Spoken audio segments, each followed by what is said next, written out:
All right. So do I need to run it back? Or are we good?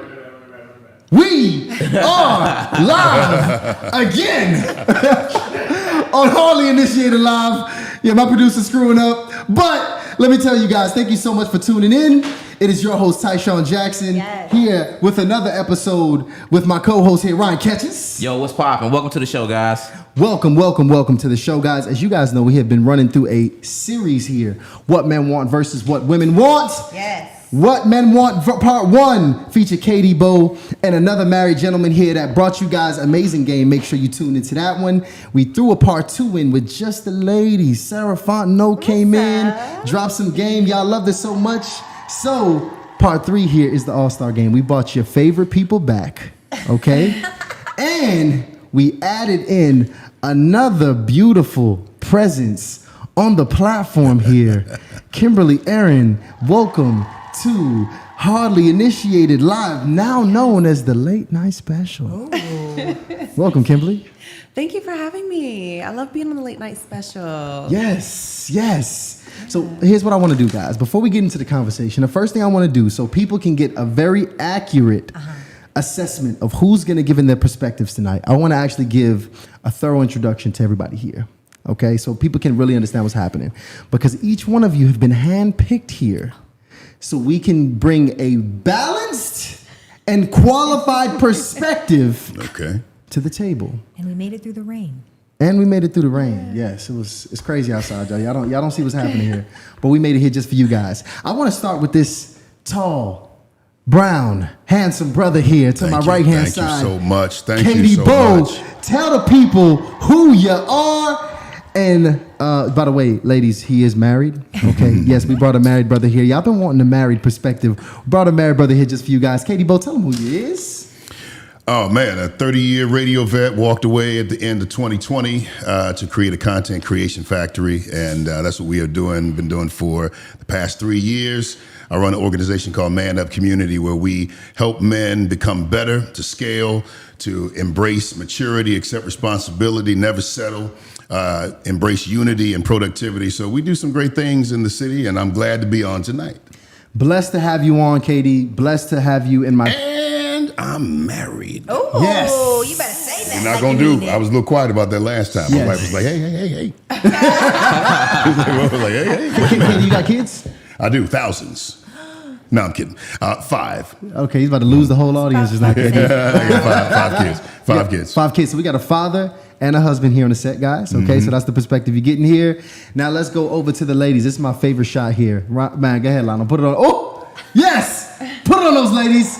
Let's start it here with Sarah Fontenot, the returner here on the platform. Hello there. The single beauty here, available and ready. Whoa. A little sauced up. Unavailable? He just put you out there, Sarah. I'm not gonna. I'm dating.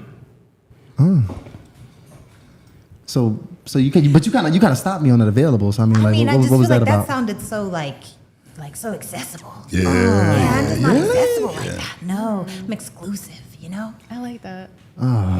Ladies, y'all better put in work. You better find that man. Okay. You let him access She's you. exclusively available, I guess.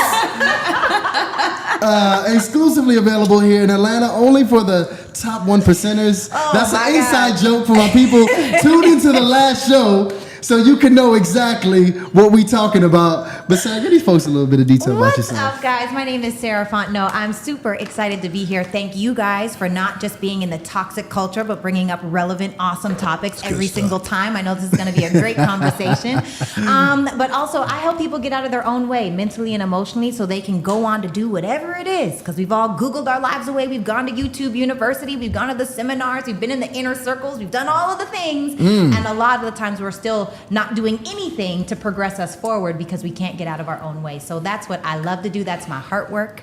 I don't have much hard work anymore, but God is good and I'm grateful. Oh, that's good. That's Hard work, not hard work. Yeah, Hard work, it's not the hard voice work. for me. Yeah? Yes. I got it at Walmart. It's very white. Yeah. I think that's what it is. Nah, You gotta pick one up. on the way home. it's definitely Barry White vibes. It's giving. It's giving. Yeah. So now you guys know. This is Ryan here DJing and mixing mastering. I see you. Yo, I'm trying to get us right. But check it out. So, Kim, let's go to you now. So, Kimberly here. Man, I am so excited to have you. We actually had Kimberly in one of our OG episodes, man. We went like nationally viral the last time you were Yeah, that was crazy. on our show. Yeah. We did. Yeah, I got more attention than I wanted. I was like, oh my God, how are these people finding me?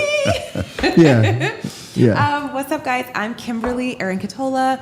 I'm a dating coach and matchmaker here in Atlanta. And I help women date better. I help them work on their femininity, lose some of the masculine energy, because sometimes you're doing it on your own for a long time. And when a man comes along, you may not be ready to allow him to do some things for you because you're just, used to being a single mom or being independent. And so I help women with that, and I help them meet men instead of dating online or doing it by themselves. I make introductions for them. And so I'm here today to talk to you guys. I am married. I'm taken. Yes. Hot taken. Let me not leave that out too. I've been married to my husband for 7 years. We've been together for 10 years. Good stuff. And we have a new baby boy. Where? I was pregnant the last show we did. I was When 5 she months. came on Harley Initiated, you were pregnant. Wow. Yeah. You And look so good. I have an 8-month-old. You look amazing. Thank you. I Goals, like her. Kimberly. I like her. Yes. Yeah. Baby yeah. wear. Look, I'm sitting right next to her. Wow. Yes. Yes. And we just to give y'all context to what's happening here, just so I don't know if y'all catching patterns, but we got Katie Bo here, the veteran married brother sitting here, Kimberly Aaron sitting here, another married sister, which you guys asked us for. You wanted a feminine married presence on the set. Then we have Sarah Fontenot over there, the exclusively single beauty.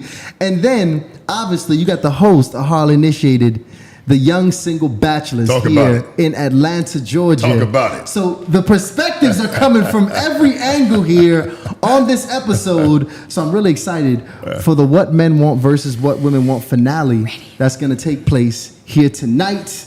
Ryan, tell them some things that we got coming. Make sure the people know what's happening in the streets.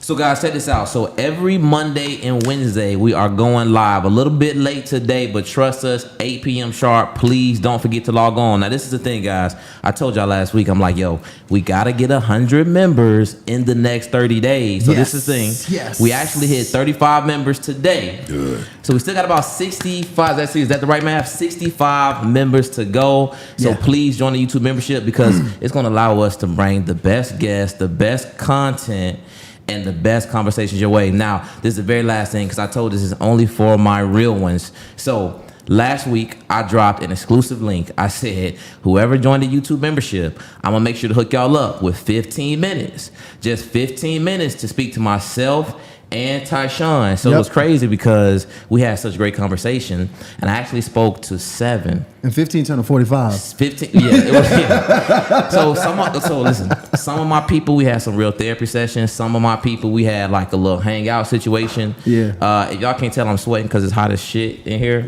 And most of the people that I spoke to gave me some really good feedback. So make sure y'all join the YouTube membership, and I'm gonna tell you a little bit more about the conversation in just a few minutes. Yeah. So y'all listen. Excited to have you guys on here. Excited to have some conversation. What I want to do to pop it off here and to introduce the new presence we got here on the platform, I want to run some questions actually through you. So for those of you who don't know, matchmaking, y'all, that is like a very special work to do. And just to give people, for those of the people who under a rock, what exactly is a matchmaker, by the way? It's somebody that's going to listen to what it is you want, all the specifics, and we find someone to go out with you. You don't have to do the work. We will make the connections for you. So what I do, I will send the match to you, and you look at it and you say, okay, I'm ready. I'll go out. I set up the date and everything. So you do nothing. There's no swiping, no nothing. It's hands off. So it's great for busy people. I get a lot of people that are like, you know what? I date pretty well. I don't have time. I don't have time to do this. So let me have somebody do it. This is what I need. These are my must-haves. I'm flexible on this. Get me this, and let's do it. Y'all, So, let me tell you. So just for the people who have missed our last episodes, what men want, we've been talking about the top emotional needs for both men and for women. So this is why you actually have been recruited to this conversation. Okay, so in both episodes, we went through the top 5 emotional needs for men and the top 5 emotional needs for women. And just to give people a quick summary of what that is, for those of you who missed, you can't miss the lives, y'all. All right? So with the episode with our men, top 5 emotional needs for men, we realized through the book, His Needs, Her Needs, by author Willard Harley, it was discussed that the top 5 needs for men are sexual fulfillment, recreational companionship, an attractive spouse, domestic support, and admiration. Yeah. Or as Katie Bo likes to call it, respect. All right? Yeah. So, women's needs, top 5, affection, conversation, honesty and openness, financial support, and family commitment. Now, being that these are the needs, and you are literally in the matchmaking business, finding people to match together, obviously looking for compatibility in this space. More on the women's end, like you matching women, pretty much helping women find their loves, right? Mm-hmm. I want to ask this. Do you find that it's difficult in your business to have people find love due to unrealistic expectations? Absolutely. That's not even hard. Absolutely. Okay. But I find that it comes from people who haven't dated. So it's from those people that have held out. They haven't really been out. They haven't done a lot. They don't even know. So they know what their value is because we're all valuable. We're top tier valuable to ourselves, but we don't know our street value. So just because you are everything to yourself and all these things, it doesn't mean that you're going to get what it is you think that you deserve and what you want. That's not what the street value is for that. And so when some people talk to me and they're like, I want this, I want that, he needs to look like this, and that, sometimes I know right away they're not going to get that. Because in my mind, I simplify it, especially in terms of men, because men are pretty simple. Yep. The number one thing when it comes to a man's value, it's his money.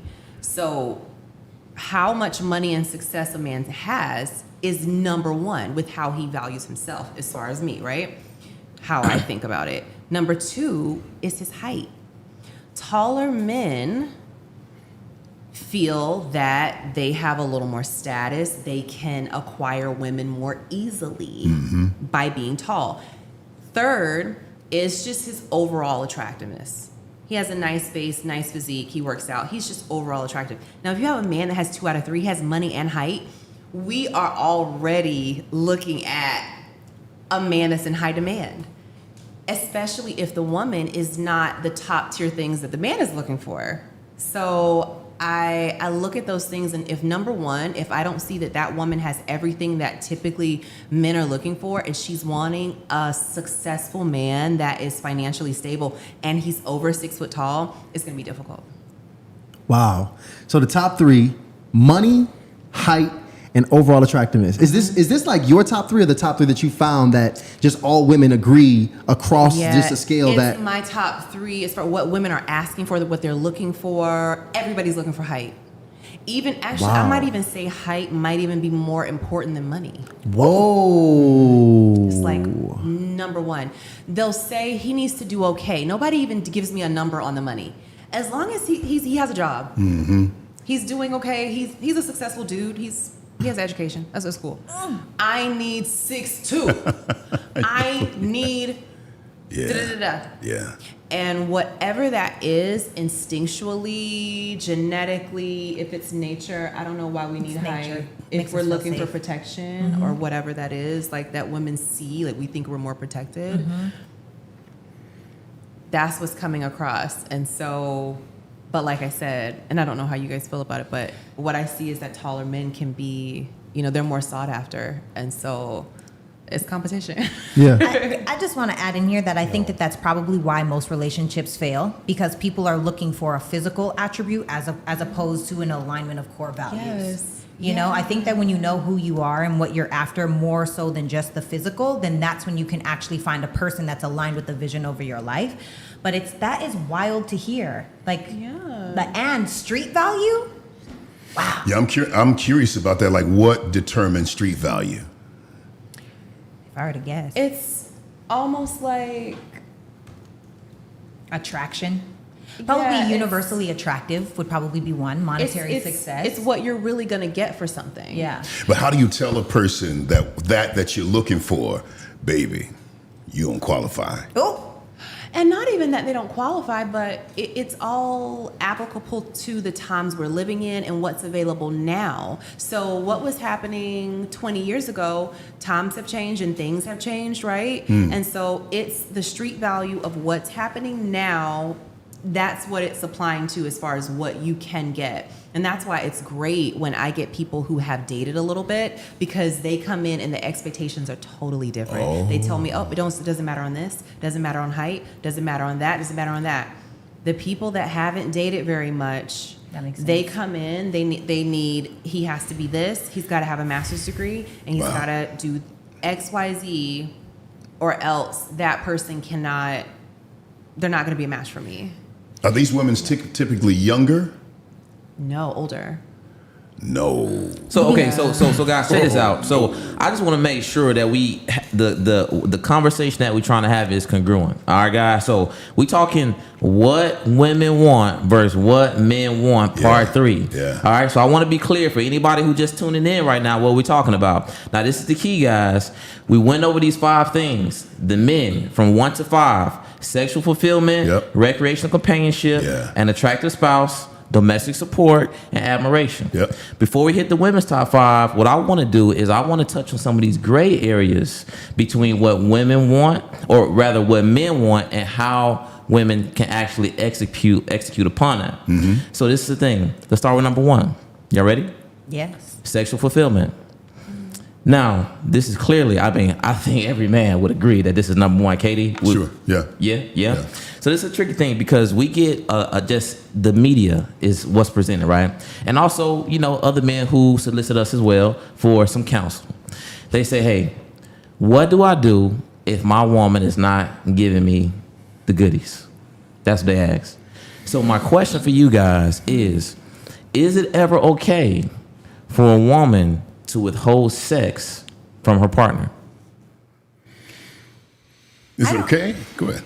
I don't like the word withhold. I feel like the word withhold means it's tit for tat. It means I'm not doing this because XYZ, whatever XYZ may be. I don't like that word. Do I think it's okay? Does it happen in relationships? Do you get busy where there may not be time for necessarily the exact sexual fulfillment that you want in a relationship? Absolutely. The longer that you have over time, is that more likely to happen over time? Here and there? Absolutely. But I feel like when women start using sex as a weapon, I think you're actually opening the door for your man to use it with someone else as a weapon against you. Yeah, my answer is more simple. No, it's never okay. Yeah. Oh. No, it's never okay to withhold. Like, why would you withhold something from me that you know I need, want, and desire? Yep. Why? What will be the purpose? Well, what if she's just not feeling? Well, let's go with some of the common reasons. Yeah. Maybe she's just not feeling as attractive. I get it. Maybe she had a bad day. Sure. Headache. Yeah. That time of the month. Okay. But is that withholding? Because that's different. It's not really withholding to me. Withholding. That's not withholding. Well, I mean, you can have the long ass headache, like for the month. That's what I mean. We're gonna get some Excedrin stuff. We're not doing that. Right. So if it's not, what is withholding then? I guess I can answer. The short answer for me, it would be yes, which is different from what they're saying. And I would say yes, and it's not right, but I would say yes. And it is because the man has not met the woman's needs. So the woman has needs. He hasn't done his part. And I think that for women, we need certain needs met in order to feel sexual. That is and true. it's not even that she's intentionally trying to hold it back, but because those needs were not met, they were overlooked. She can't even mentally get herself to a place to want to do that because she doesn't have some of those basic needs met that she needed. So, But is that withholding? That sounds like withholding to me. I think it's a part That of it. sounds like because with her body, she could still perform that, but for a lot of women, it's not just a physical thing.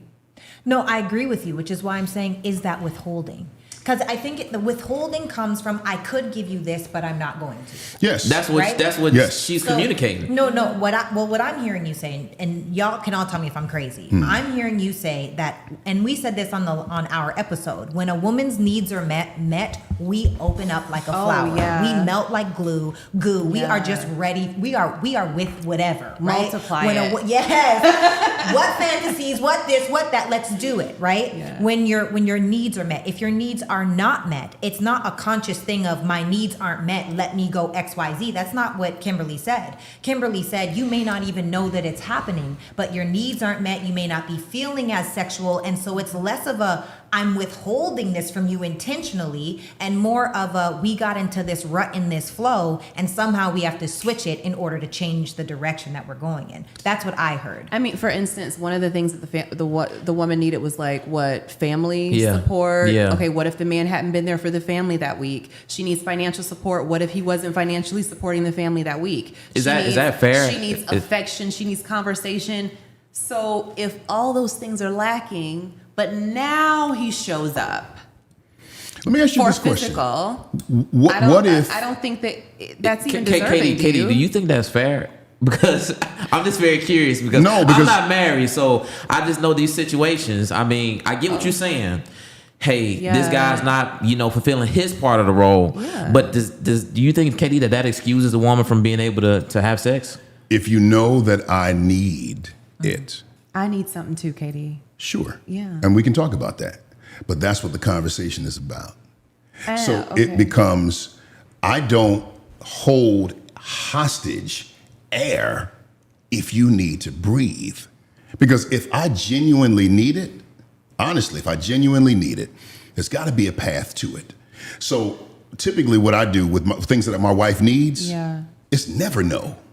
Ever. It's never no. It What may if be it's unintentional? It may be That's wait. not withholding. Yeah. What I'm saying, it may be wait. It may be not now, but with a date attached to it. But it's never no. Listen, I'm dropping a poll because this is actually one that I think a lot of people have some disagreement about. So I'm gonna drop a poll right now. I want y'all to answer that. Let's try to we got 152 people in the room, so let's try to get 50. Let's try to get 50 answers on this poll. Is it okay for a woman to withhold sex? Ladies, don't act. You know what I mean when I say withhold sex. What I'm just trying to do is just get us some general perspective because it sounds like it is a bit of disagreement between you guys. I mean, Because do two wrongs make a right, Kim? I mean, I won't if the and I dude is can't not are two fulfilling different it, things to me. Well, I mean, like what I'm saying is, if the woman, her needs have not been met, right? Yeah. So he did, like I'm saying, he didn't show up for the family. He didn't provide the financial support that she needed for that week. These are things the woman needed. We're talking about all needs. So let's say So this. she doesn't have the things she needed, but he expects her to even mentally be able to be sexual. I'm actually upset that you even came to me for sex. So we're gonna have a conversation that where's the money?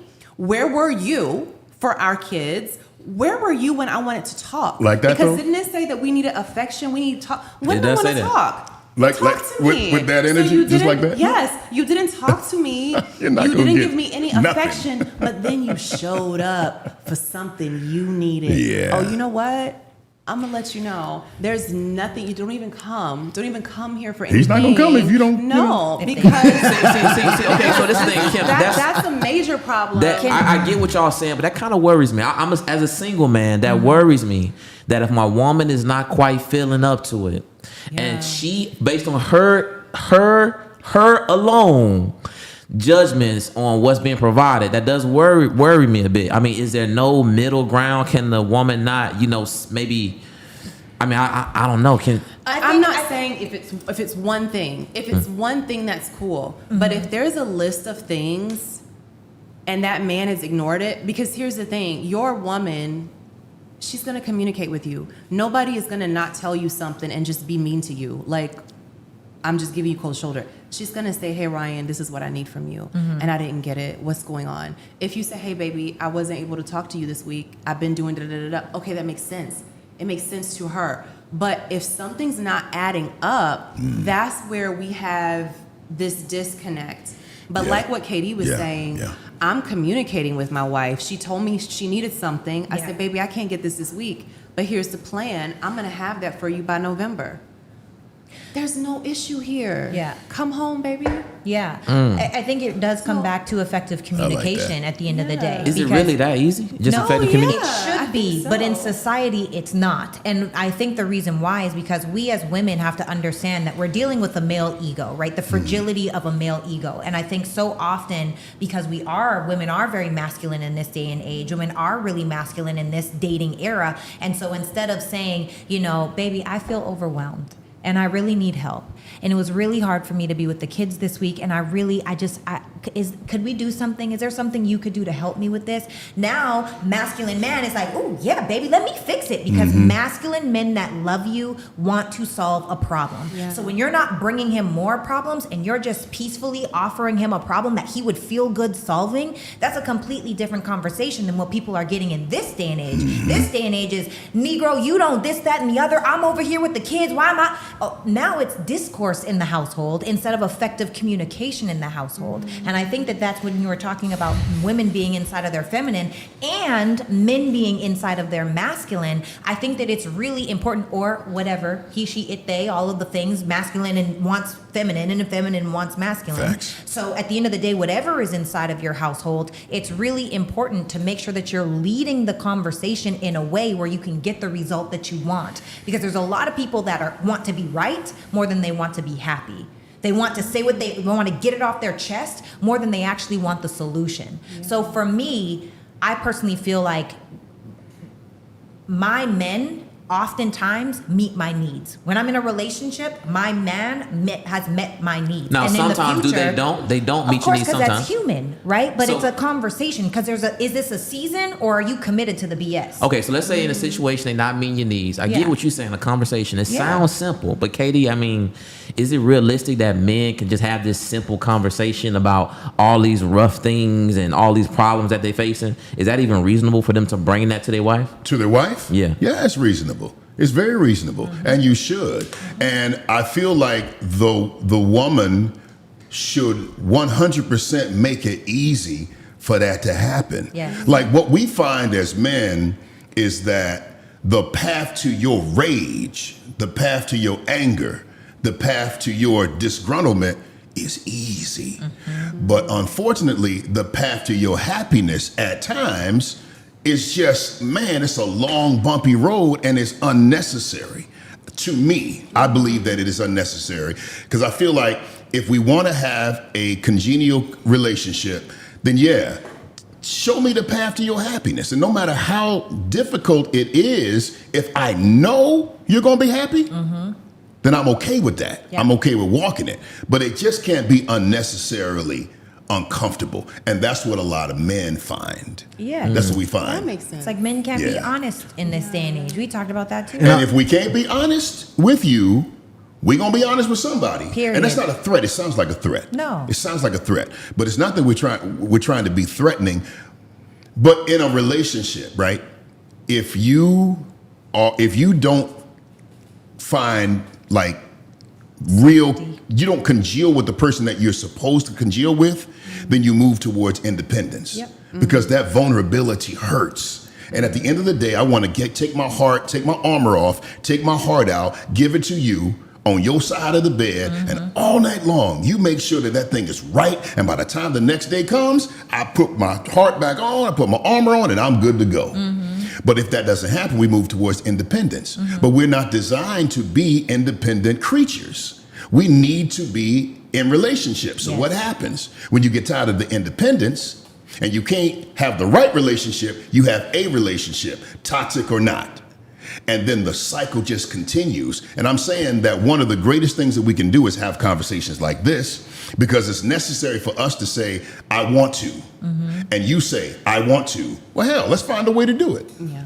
I wanna move to affection in a second. Let Tyshawn move to affection, but real quick, I actually want to close out this poll because I think it's a lot of single men worried about this. I don't know if we getting dirty enough with this particular subject because I got one more question for y'all. Right. But I dropped the poll and 633 votes. Shout out to the audience.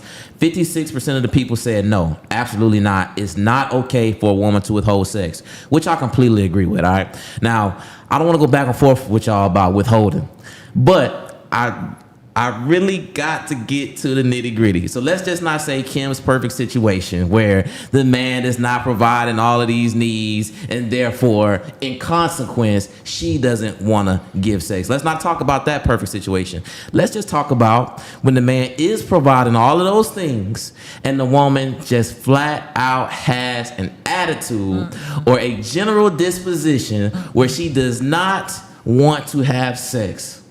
It's not smart. I don't think It's not smart. something she should do. No, and that's why people that have big mamas, right? Like my big mama taught my grandmama, who taught my mama, who taught me.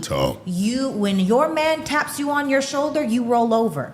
That has been there's a method to the madness. There's a reason why people say the things that they say. Men are driven by physical. Men are driven by sex. Very physical. So yeah. it's not. Now you can withhold whatever you want to withhold, but please believe there's somebody out here, and depending on the level that he does provide inside of your family, there's somebody begging for less than what he's willing to give. So if you want to withhold from your man, you are I feel as though what I've learned, what I was told, what I was taught, is you are opening the door for him to walk out and go fill that need somewhere else. So they still need to be throwing it back with an attitude. That's Yep. basically what y'all saying. But I will Let me say, be clear. even doing that though, and I agree with her. I 100% agree with her. Even if you do all those things, it is not a guarantee that that door's still not going to be open. Oh, that's facts. Right. That's true. And see, this is the So- thing.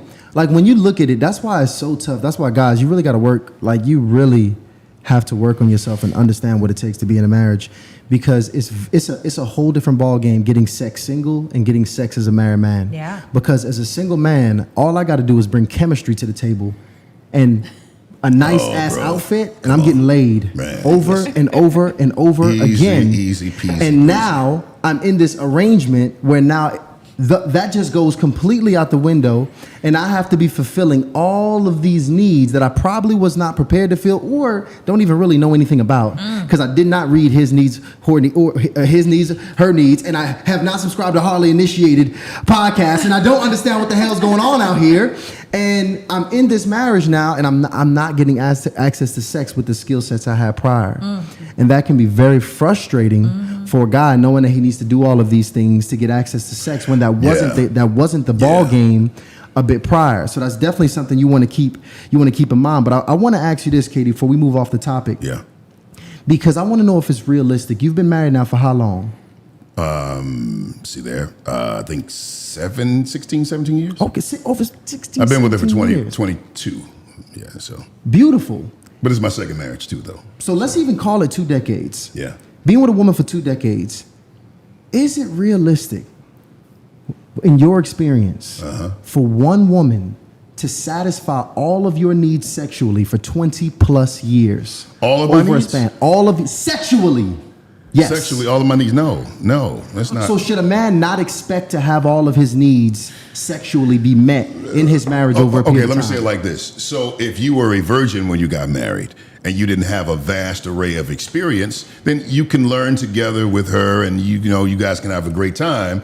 But if you've been in them streets for any amount of time, listen, let me be clear. There's some things you like that may not necessarily be on your wife's, on her smorgasbord. And those are Her things. smorgasbord. Those are on her menu, Well, she gonna get some new dishes added tonight. Well, I mean, there's some things, bro. Hey, I know y'all know. And there's some people some women are like really gifted with some stuff. They're not made to say they're not. No, you're doing excellent. Keep it real, Katie.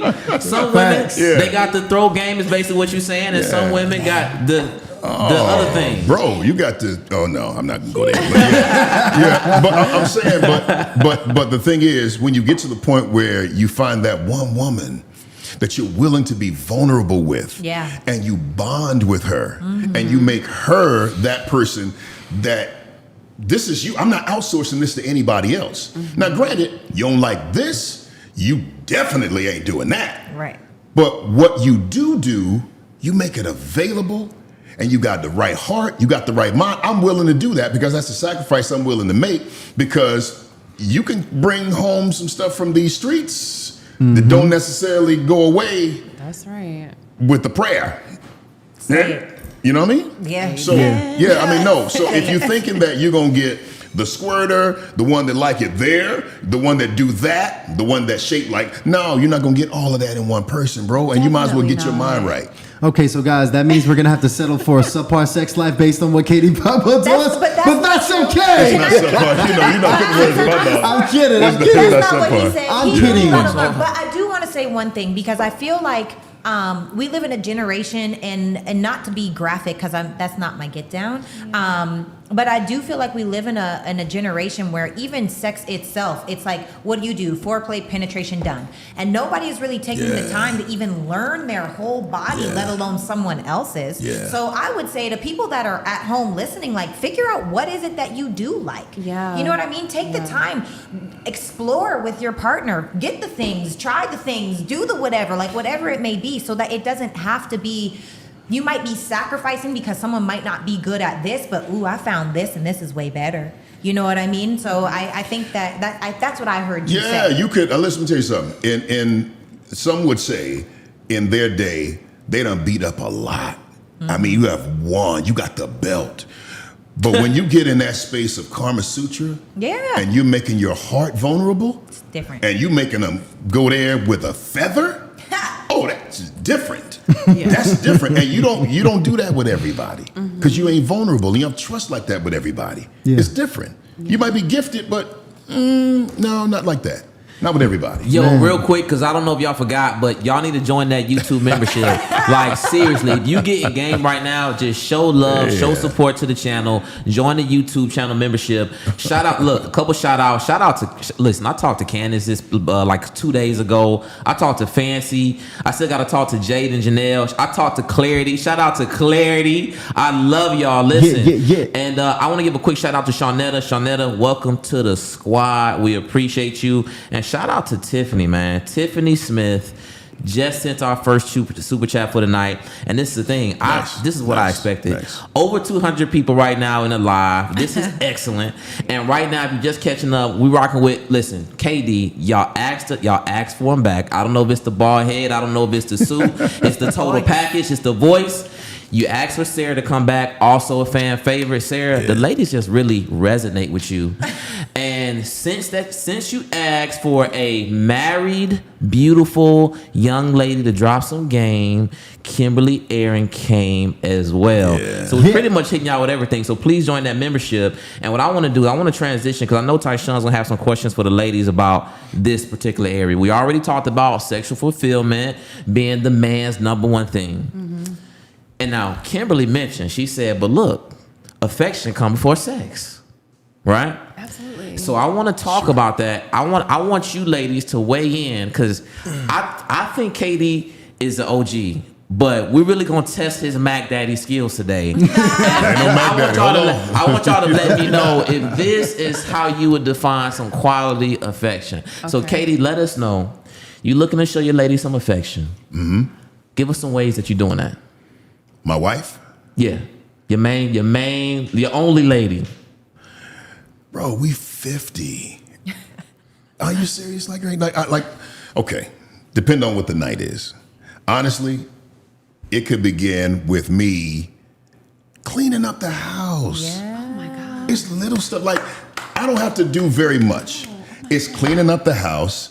For her, what she loves massages. But even beyond that, running her bath water, making sure that she's good. Turning on the damn Hallmark channel with them damn Christmas movies on. You know what I'm saying? Right. Putting on them little snuggle pajamas and stuff that ain't Christmassy, but just getting in the mood. It's, for her, it's not much, man. Yeah. It's the little stuff. Yes. Wow. Is it, ladies, I mean, y'all was kind of like- melting over. Is that true? Yes. 1,000%. Yes. You ain't spent no money. It's just, honestly, she just want to know, my wife wants to know that I see her. Yes. That's it.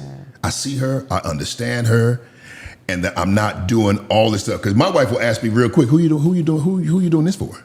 Who you buy that for? I don't need that. You could have gave me $100 gift card to Hobby Lobby, and you would have won more than this. And her love language is gifts. So it's just all about making sure that you see her. Probably. Yours is gifts too? No, I said thoughtful gifts. Yeah. Okay. Now, here's something that's interesting because I want to get your thoughts on this, Kimberly. Because right here, our guy here, Dr. Willer, told us straight up that for most women, the number one emotional need is affection. But actually, the interesting thing is there's some disagreements on that, Sarah, on the episode with you and the young lady had. She absolutely disagreed that affection was not the number one love language. What was actually, which was incredible. Check this out, baby Bo. What was actually for women? What Sarah actually said her number one love language is respect. So Okay. respect. He got notes, Sarah. Yeah. He took Respect, notes. safety, security. Well, respect, safety, security, that's 2 and 3. I'm saying the number one right now. Respect. We focus on number one. So respect being the number one. Have you heard that before? What do you think about respect No, I being? never heard that before. Are we talking about number one love language or the number one need? emotional need for Emotional need? Yes, being respect. What's your thoughts That's on weird that? for a woman, and I said that on the episode. Okay. I'm clear on that. Sarah, That's a me thing. Emotional she need. said it. The needs of the 5 that you guys listed, right? Yes. I would say financial is number one for a woman. Wow. So you're also saying affection. You believe affection is not number one as well. No. A need. I need the house. I need the lights on. Emotional I need. Emotional need. Which ones are? Give me the emotional. I'm gonna give it to you again. Top 5. We got Affection. number 1 is affection. Number 2 is conversation. Yeah. Number 3 is honesty and openness. Yeah. Number 4 is financial support. Right. And number 5 is family commitment. I said financial support. Yes. So I So can't this is in choose that. order from greatest to least. Okay. And number 1, the greatest, supposedly, based upon our list here, is affection. Do you agree or disagree?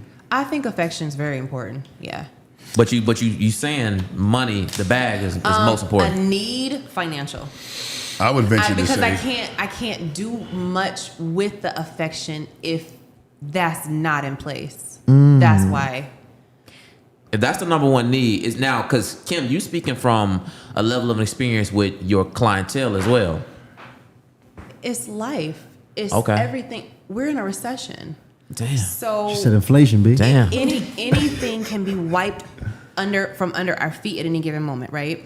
I don't know when these polls were taken, but I'm gonna tell you just like this. The number one has to be financial support, because if a woman has children and the husband is there in the family, if she cannot get out and work, who's working? Who's keeping the lights on? How are we paying a mortgage? It has to be finances number one. Now, if that's in place, and this might have been the reason why affection was important, because maybe a lot of people are not concerned about finances. The lights are just always on. It's not something that we're concerned about, so it's lower down. Ethnicity. So what do we need next? We need the affection next. Obviously, we need that first. Like, what did the old people say? Like, there's no romance without finance. Well, I mean, I would venture this. What sounds like to me, what you said was more security, and that's financial security. Yeah. It sounded to me more security than it is just money, which is No, why it's not money. It's are we okay? right. Yeah. Security. Yeah. So, and then I would venture to say for you, I don't know you like that, but I'd venture to say that your respect, I would ask you, what does respect look like for you? Yes. And I could guarantee you, I just said I can't guarantee you because I don't know you. But I would venture to say that it looks a lot like admiration or affection. It would look a lot like it. Admiration is respect and warm Can I approval guess? by If you- if definition. you I Just so wanna you know. guess. Yeah. Is it respecting your intelligence? No, What is that? I think That's such a great question. So if I were to umbrella respect, I feel like there's certain things that are just not on the table, right? Right. So and maybe I've made respect so big that it's almost hard to understand unless we have this conversation. So number one, loyalty, right? If you respect me, would you be disloyal to me? If you respect me, would you be honest with me? If you respect me, would you love me? If you respect me, would you go above and beyond? If you respect, so there's so many things under the umbrella of respect that don't even allow for certain things to be on the table because I respect you. So for me, like inside of a relationship, I will never in my life call my man out of his name. It's not on the table for me. I will never yell or disrespect my man. It's not on the table for me. I will never talk to him crazy in public. It's not on the table for me because it's not. Those are things that it's not going to happen for me, right? And so I feel like inside of respect, do I need you to love on me and touch me and make me feel special and all of those things? Yes, absolutely. That's important to me. But if you call me out of my name, that's null and void. If you disrespect me publicly, just because you rub my leg or kiss me off before you went off to work, that doesn't mean anything to me, you know. And I'm thinking about, and I'm also very clear that I know that I'm different. I'm Canadian. The way I was raised is different. A lot of the ways that I do things are different. So I know that for women, most women want love and men want respect. I want the entire umbrella of respect, but I also am one of those crazy romantics that believe that we can have it all, and that's that. I'm not mad at you at all. That's really interesting. That's really interesting hearing how you describe that, because respect typically is considered a very masculine emotional need. Yeah.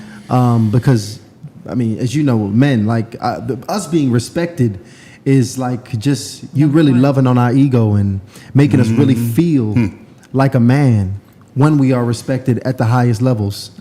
And that's the first time I actually heard a woman actually own that as an emotional need. So, but I get it. I get your context. Yeah. I get how you contextualize it and you put it behind there. So, okay, affection. So I think we got some good context behind the affection joint here. Well, I wanted to ask a question because I'm not sure if we really digging in on this affection like we need to, because, you know, if the result leads to sex, I think it's very important that guys understand how to lay this affection down, right? So my thing is, because the affection that you're talking about, I see women like they like the matching clothes, you know what I mean? They like the feet rubs, you know, kind of this methodical approach, just unraveling of sorts, you know what I mean? But I think affection could also be everything you described. You call it respect. I call it affection. I call that love. Yeah. You don't disrespect me because you love me. Yeah. You wouldn't say Yeah. that about me because you love me. Yes. You do not respect me. You just love me. So I wouldn't want to take it to the disrespect part, right? But I still want to be able to maintain this edge as a man. So I mean, where's the balance? Like, Katie, how do you be affectionate with your woman, but still make sure she know that you got something ready for her when the time is right? Maintain my edge. Yeah, Man, like, I mean, because if y'all wearing, you know, the same color purple T-shirt, you know what I mean? You know, and it's like I'm with him, he's with me. I mean, Bro, that's not edgy. yeah, I'm So not how out. can you still maintain I ain't the in the edge streets with like your that, woman, bro. but also be affectionate? I'm not in the streets like that. Yeah, That's different. I get okay. This at the crib. Okay. Whatever is gonna make the pop at the crib, that's what we doing at the crib. Okay. But no, I'm not out on the streets with no matching sweaters, bro. I'm not there. But the other thing is, I would totally do that. I maintain my edge by being integral to who I am and what I want, what I believe, my principles, all of that. I used to be the nice guy. I used to try to be the nice guy. Whatever you wanted, baby, yes, baby, whatever.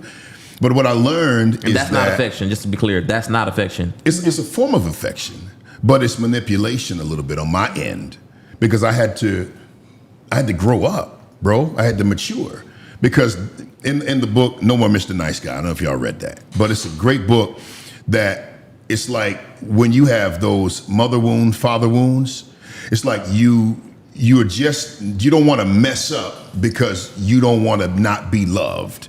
And I would rather just do this dance or whatever just to make sure that I'm constantly loved.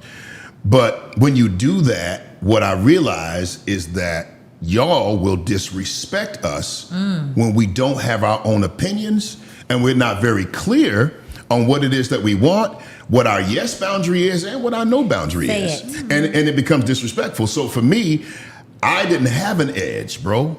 Sex was very sparse. It was terrible, man. I mean, it was bad. But then when I left, I actually left. And that sent a very clear message. For me, number one, bro, you got to grow TF up. Honestly, got to man TF up. Left as in divorced? Not divorced, left like separated. Okay. I was on my way to divorce. Okay. But she made the pivot. She made the pivot. And she said, you were right. I'm listening now.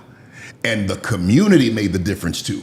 Because so everybody's got to have a community. You got to have a big mama in your life that'll say, girl, hey, what you doing? That's a man. He's not your best friend. Unless he is, but he's not your best friend. That man need that. He likes steak. Whether it's on your plate or it's on somebody else's plate. Now, depending on whether or not he's looking at the other plate is whether or not he ate at home. When the last time that man ate at home? See, when your community, when they bringing it to you like that, it's different.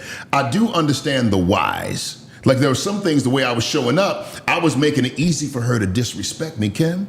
I was making it easy for her. And it doesn't, oh man, listen, we can go on with this, but whenever you put a wife in that space of being a mother, it dries up the liquids down below just like the Sahara Desert. Because the romantic and the maternal cannot exist in the same space. Yeah. And so when I'm making her act like she's my mama, telling me what to do, asking permission and all this kind of stuff, it was terrible. Yeah. But when I came back and I was clear, I'm not doing that. I'm not going to do this. Yeah. I will do this. Absolutely. I'm not the nice guy anymore. I am the kind guy. Yeah. Just because I'm not the nice guy doesn't mean I'm an ass. Right. Structure. Blank. But it's clear, I make it very clear that I'm going to protect this house, I'm going to provide for this house, and everything that I need is going to have to come out of this house. Again, I love steak. Love it.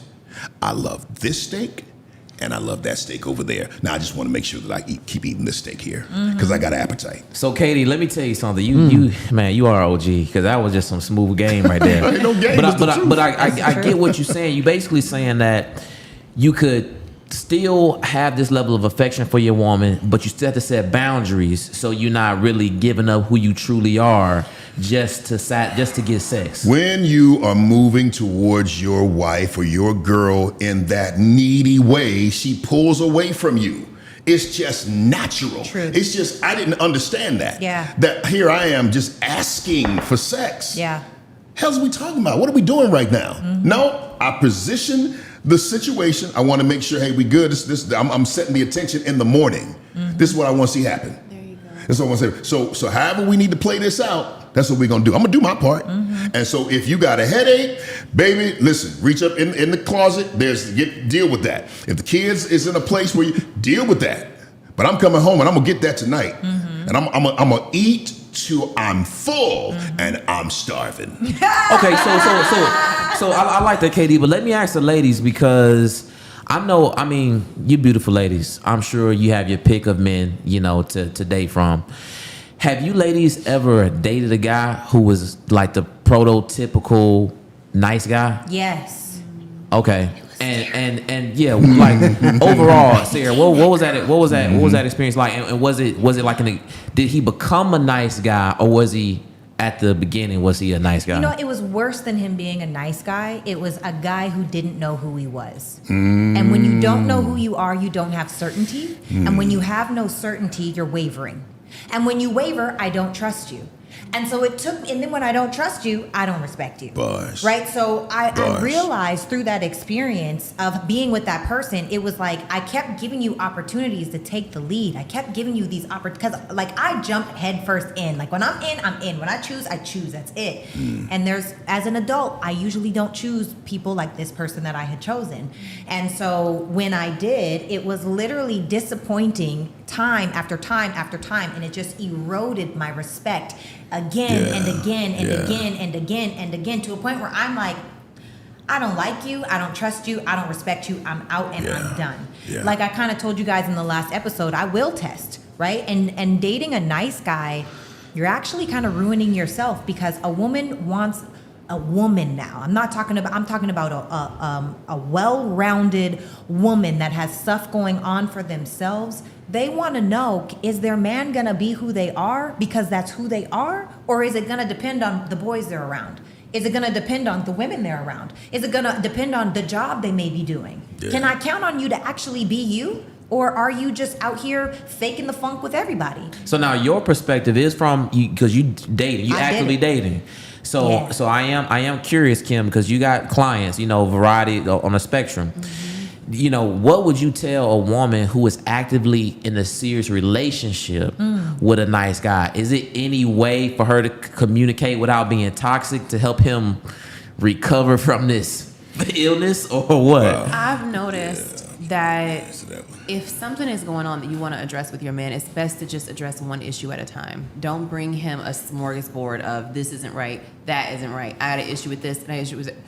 Figure out what the one thing is that you want to communicate with him about, and bring it to him in the softest, most gentle way. Honey, do you need some support with this? How can I support you with whatever this thing is? And just have a communication with him about it. I think that's really the best way.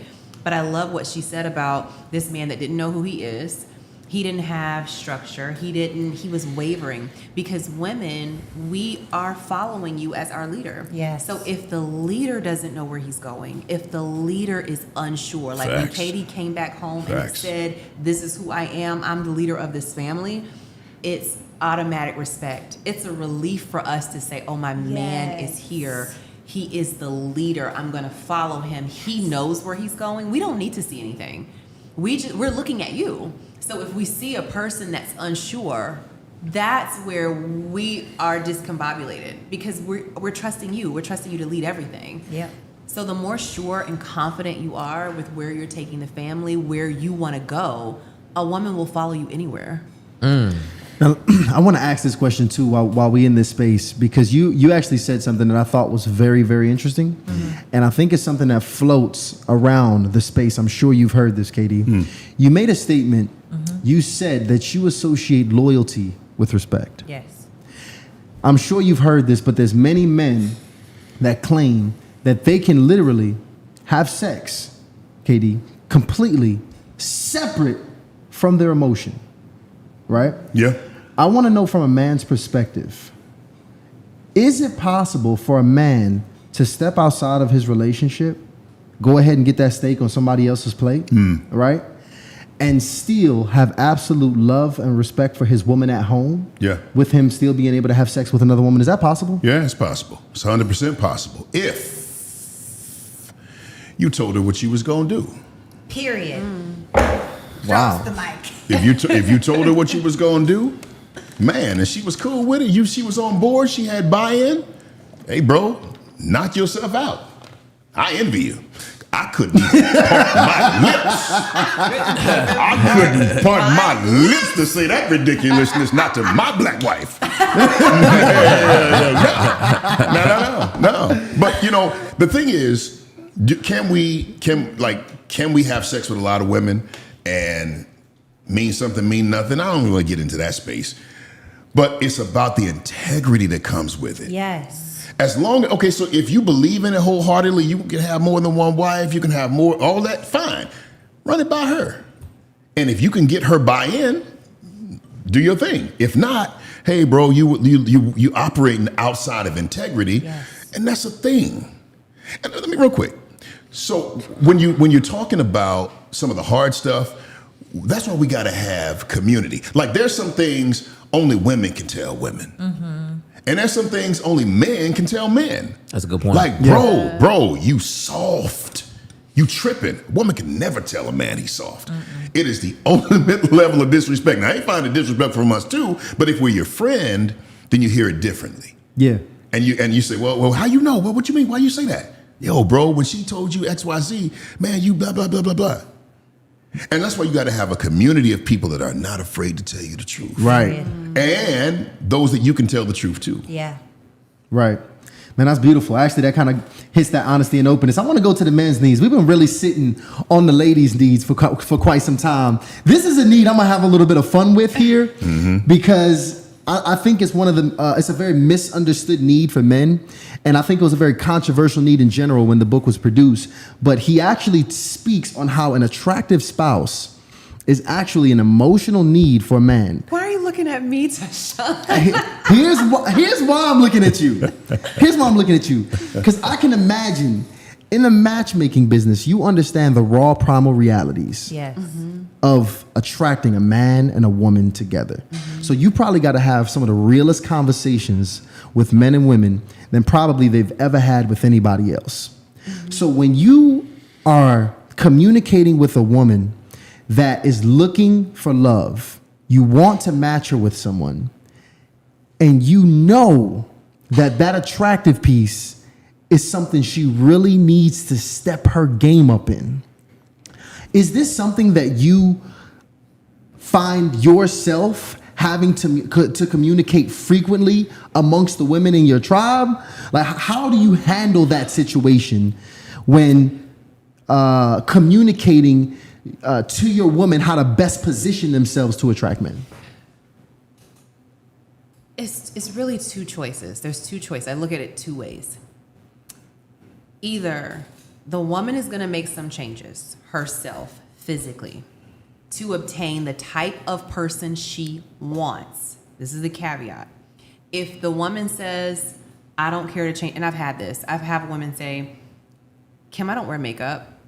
I'm not a makeup girl. I hear that men say they don't like a makeup, and this is a whole nother conversation. Men love women wearing makeup. Men absolutely love the most unnatural look there is. They love the fake boobs, all the stuff. Who told you that, though? I know. We can go there next. We can go there next. Casey, we don't have to go into it. I'm going to tell you what I know because No, we do. We're going to go We into gonna this. go I into like it. this. they absolutely love it. They absolutely love makeup. Now, they don't love it dramatic, Right, but if you okay. ask a man, Agreed. hey, what kind of look do you like? They say, I like a natural look. And if the man shows you what a natural looking woman looks like, I can look at it and guarantee you that woman is in full makeup and everything else she's done to herself, right? But a lot of times what you guys have done is you've reiterated natural beauty. So now you've created the problem for me that women are going completely natural and they're not doing anything to themselves because they were told to go natural. Men like it. Don't do too much. No nothing. No hair extensions. No makeup. No nothing. No lashes. Don't do anything. So now I'm coming in as the coach saying, hey, can we get a little lipstick? Hey, can we get a little concealer here going on? Can we get a lash? Can we try a different style? Can we do something? That's not me. I feel that you're asking me to step outside of myself. And so if that's the response I get, which I get every now and then I say, okay, we need to look at a different type of man that you might be attracted to because this is more in line with who's going to be attracted to you where we are right here.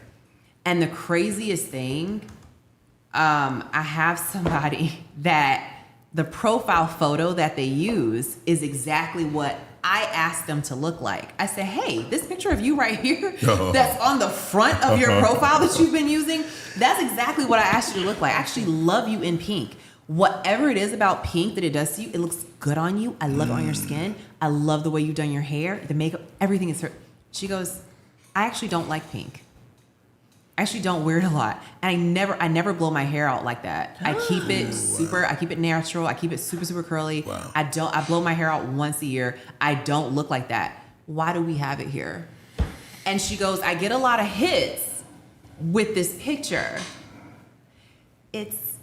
So, men are visual. Yeah. They Men are want a visual. certain look, even though a woman has the same value. And this is where women grapple, right? A woman has the same value, whether she has the makeup on or not. Same value, whether her hair is curly or straight. She has the same value if she's wearing, whatever. But the men are just visual. They're going to swipe right if she has it on, and they will ignore her if she doesn't. So what that does to women is it plays with them, and it goes, you know what? let me not do any of that stuff because I want to see if a man is going to love me for who I am. And so I have a tough job, basically. That's a It sounds tough- like I it. think I'm you like, should still ask us though what we mean by that. And Okay, most of the what do we time, mean? we want to know that there is a foundation the foundation is right. Remove all that stuff. Not the foundation on your face. Not the foundation. Not the what is it? Pancake 42, whatever. Little Richard. Right, but I'm saying right. like it's the foundation. That's why you can run to the store real quick. Yeah. And in the grocery store, when you ain't got nothing on, regular smegular.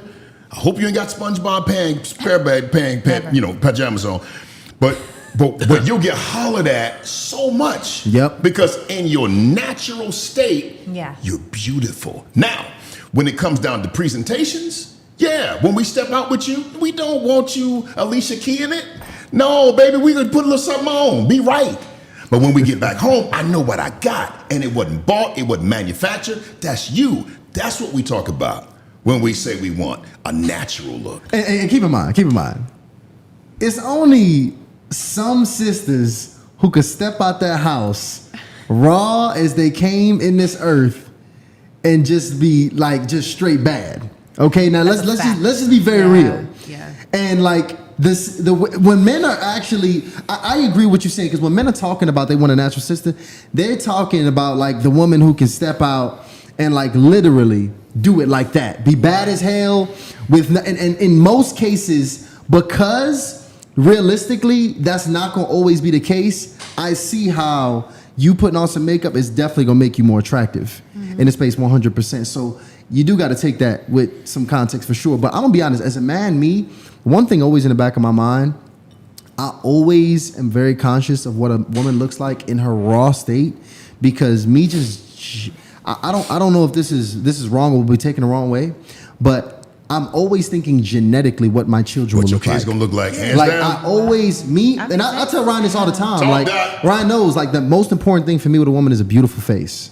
Yeah. Like I love a woman. He's face over body for sure. I'm face. Like, now here's the thing. Me on the other hand, We could definitely hang out. Yeah. Me and him could definitely hang out because that ain't my story. I love a And woman. my wife is beautiful. First of all, shut up, Bo. Stop it, bro. Let's get these. He got the cameras on. Yo, official though.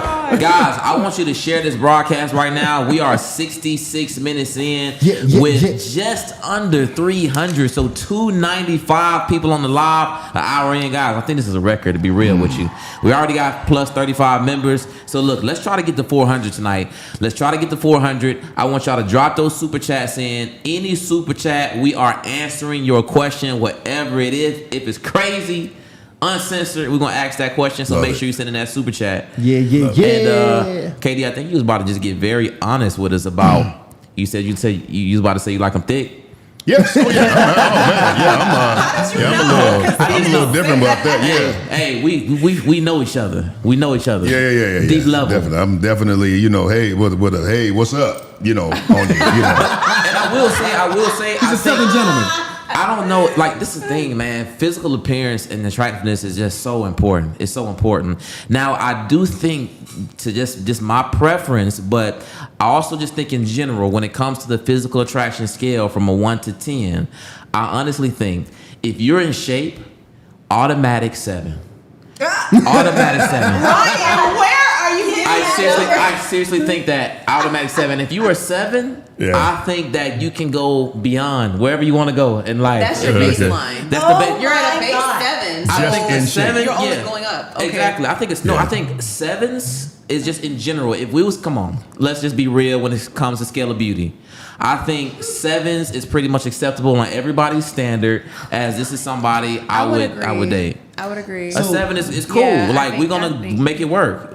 Yeah. So no, I'm gonna be honest, ladies. Like, don't get me wrong. I'm talking this pretty face stuff, but listen, I appreciate and respect a woman who has taken the time and effort, as somebody who is actively, regularly working on myself physically. I know the time it takes. I know the effort it takes. Yeah. A woman that can bring a nice body to the table. Listen. I truly believe, even if you're not a woman who was just got blessed. some crazy comments. Listen. You gotta work the hand you was dealt. If you wasn't blessed with the most symmetrical face in the world, hit the gym, y'all. Let's Yeah. just That's if what you men take as care- well. If you take care of your body, I truly believe if everybody was in shape, everybody would just be generally attractive. In I general, agree with that. I agree with that. Man and woman, man and woman. Think about it. Generally, if you was in shape, I mean, Generally, But You men pretty don't good. have to be in shape. no, they don't They have just have to. to have some money. I feel like That's real. Tell me how you really feel. Look, I'm look at the truth. That's I true. do That's feel why like- they don't. Yeah, that's true. It's That true. is true. But You guys I do feel like for women, there are heavier set women that are absolutely stunning. I don't even necessarily, I think it's an in shape thing. I think that it's a, like, because you can tell when someone loves the way that their body is built and when they don't. And when they Confidence. act like it, Yeah. right? And I think that we should do the best for our genetic potential, because even I think about me and my family.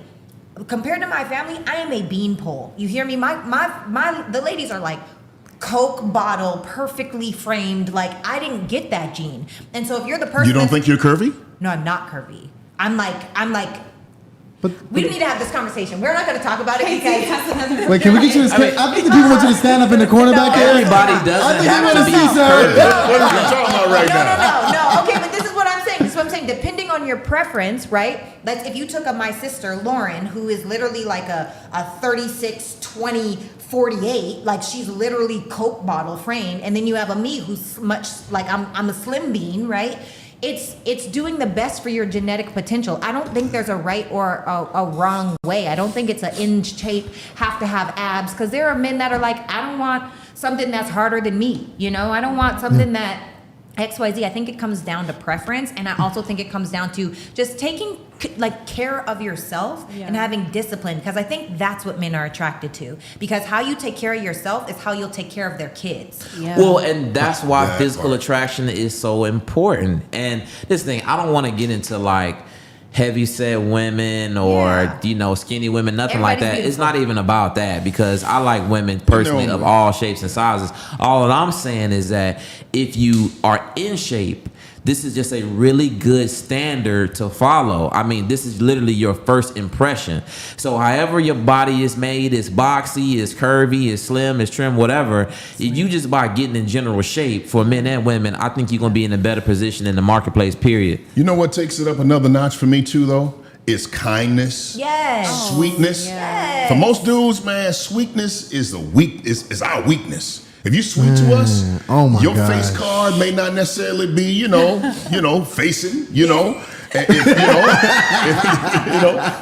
if the curves ain't always there or whatever. But man, if you sweet, Yeah. bro, you got a shot. Not with me, but you got a shot. It's an energy. We was talking about this. We was talking about this on another show. Like even guys will say it all the time. They'll be like, "Man, she ain't that fine, but it's just something about her." Shut up. Like That's the it's truth. just no. It's just like no. And them You'll jokers tell be somebody. getting married, yo. You'll be like, yo, it's Straight just up. something about her energy. And like you could tell, it's just women. I think it's women who are really just pouring into themselves. Yeah. And women because see, when a woman is really working on herself, her confidence is there. Yeah. Her mood is lighter. Yeah. She's flirtier. She's flowier. And like in it, like being in her presence, Yeah. it just feels good. And see, the thing about it is, and that's really just mastering the art of your energy. That's really mastering the art of pouring into yourself and taking care of yourself. Yes. And men feel that. And you would, if you can if you can vibrate high at that level, you would Yeah. have a man compromise Oh, yeah. on his standard all day long. If you really can bring that energy to the table on a consistent level, because really that's just how you Feminine are. energy, bro, is a strength for a masculine man that is unrivaled. Yeah. It's unrivaled. Like listen, my assistant, I don't know if I should say that. Oh, whoa, I like the way it started. My assistant. But no, it's not that. Don't get him but in trouble. my assistant, well, honestly, I was going to pick a man that had feminine energy because I know what feminine energy does to me from a woman. So I don't want the problems because I we ain't got never traffic. met a man that had feminine energy. Listen. Yes, you No, it's the have. truth. Nah. They're Hey, bro, everywhere. listen. You never met a man with feminine energy? I met gay dudes and Okay. I met guys No, who you have met- feminine mannerisms, but No. I've never met a guy who had feminine energy. I can Never introduce ever met one. You just don't know. Yeah, bro, You it's- don't it's you don't not know like how to that. No categorize guys it ever as made me that. feel like I was in the presence of an actual woman. I'm not it's saying feminine that. I know you're not a energy. woman. It's feminine energy. What is it? Oh, It's like- feminine it's energy like- does not What mean is it? female. What is feminine energy? So you saying guys? What- You saying guys cannot possess feminine energy? All I'm saying is I all never have met a both. man with feminine energy. That's Yes, what I'm yeah. saying. Bro. I met, like I said, guys that identify as homosexual. Yeah. I've met guys who Gotcha. have feminine mannerisms. Gotcha. But I have never, ever in my life met a man who made me feel like I was standing next to a woman. Period. Well, not like that. I no, see your because point. that's Yeah, I see your point on that. because it's not Right. your mind so won't let you do feminine that. Y'all can- energy, you look. feminine energy is different from masculine energy. The way that you're like a masculine woman feels strong. She feels like, oh, like she feels like I got to get this done. She's achievement oriented. That's all masculine, right? Yes. But nowhere does she make you feel like she's a man. It's the same thing with feminine energy. Feminine energy is softer. It's flow. It's you can push this person over a little bit. You can test their boundaries a little bit. They're willing to follow your lead a little bit more.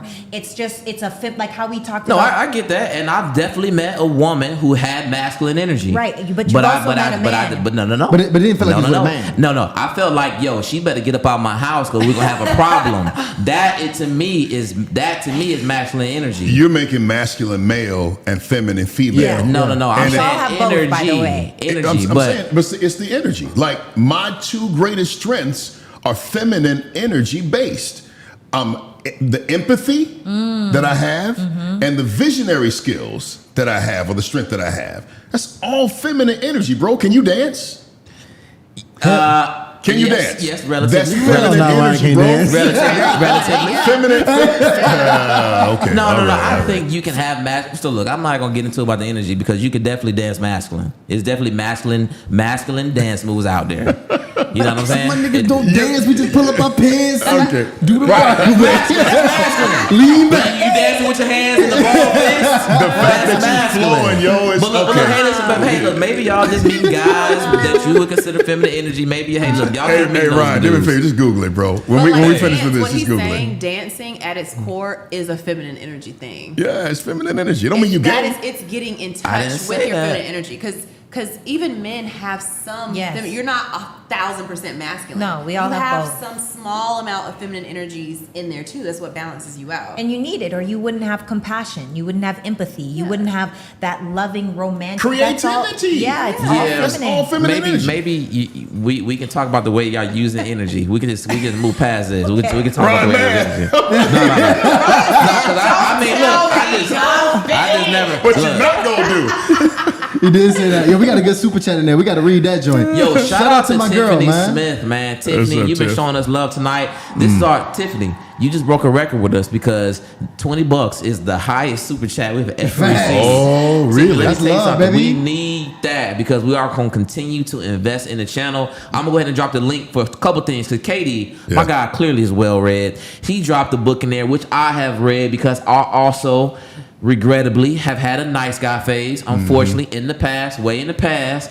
And Robert Glover's book, No More Mr. Nice Guy, was a book that gave me a lot of perspective on setting boundaries for myself and actually being comfortable with communicating exactly how I felt, Yeah. what I wanted, and what I needed from my personal life first. And then also from women that I deal with. Facts. So I'm gonna drop that library link in there. It's got all the books most of the books which guests have dropped. So ladies, I don't really know if that's a ladies read, but guys, if you having some boundary issues, your lady might be emasculating you on the side a little bit.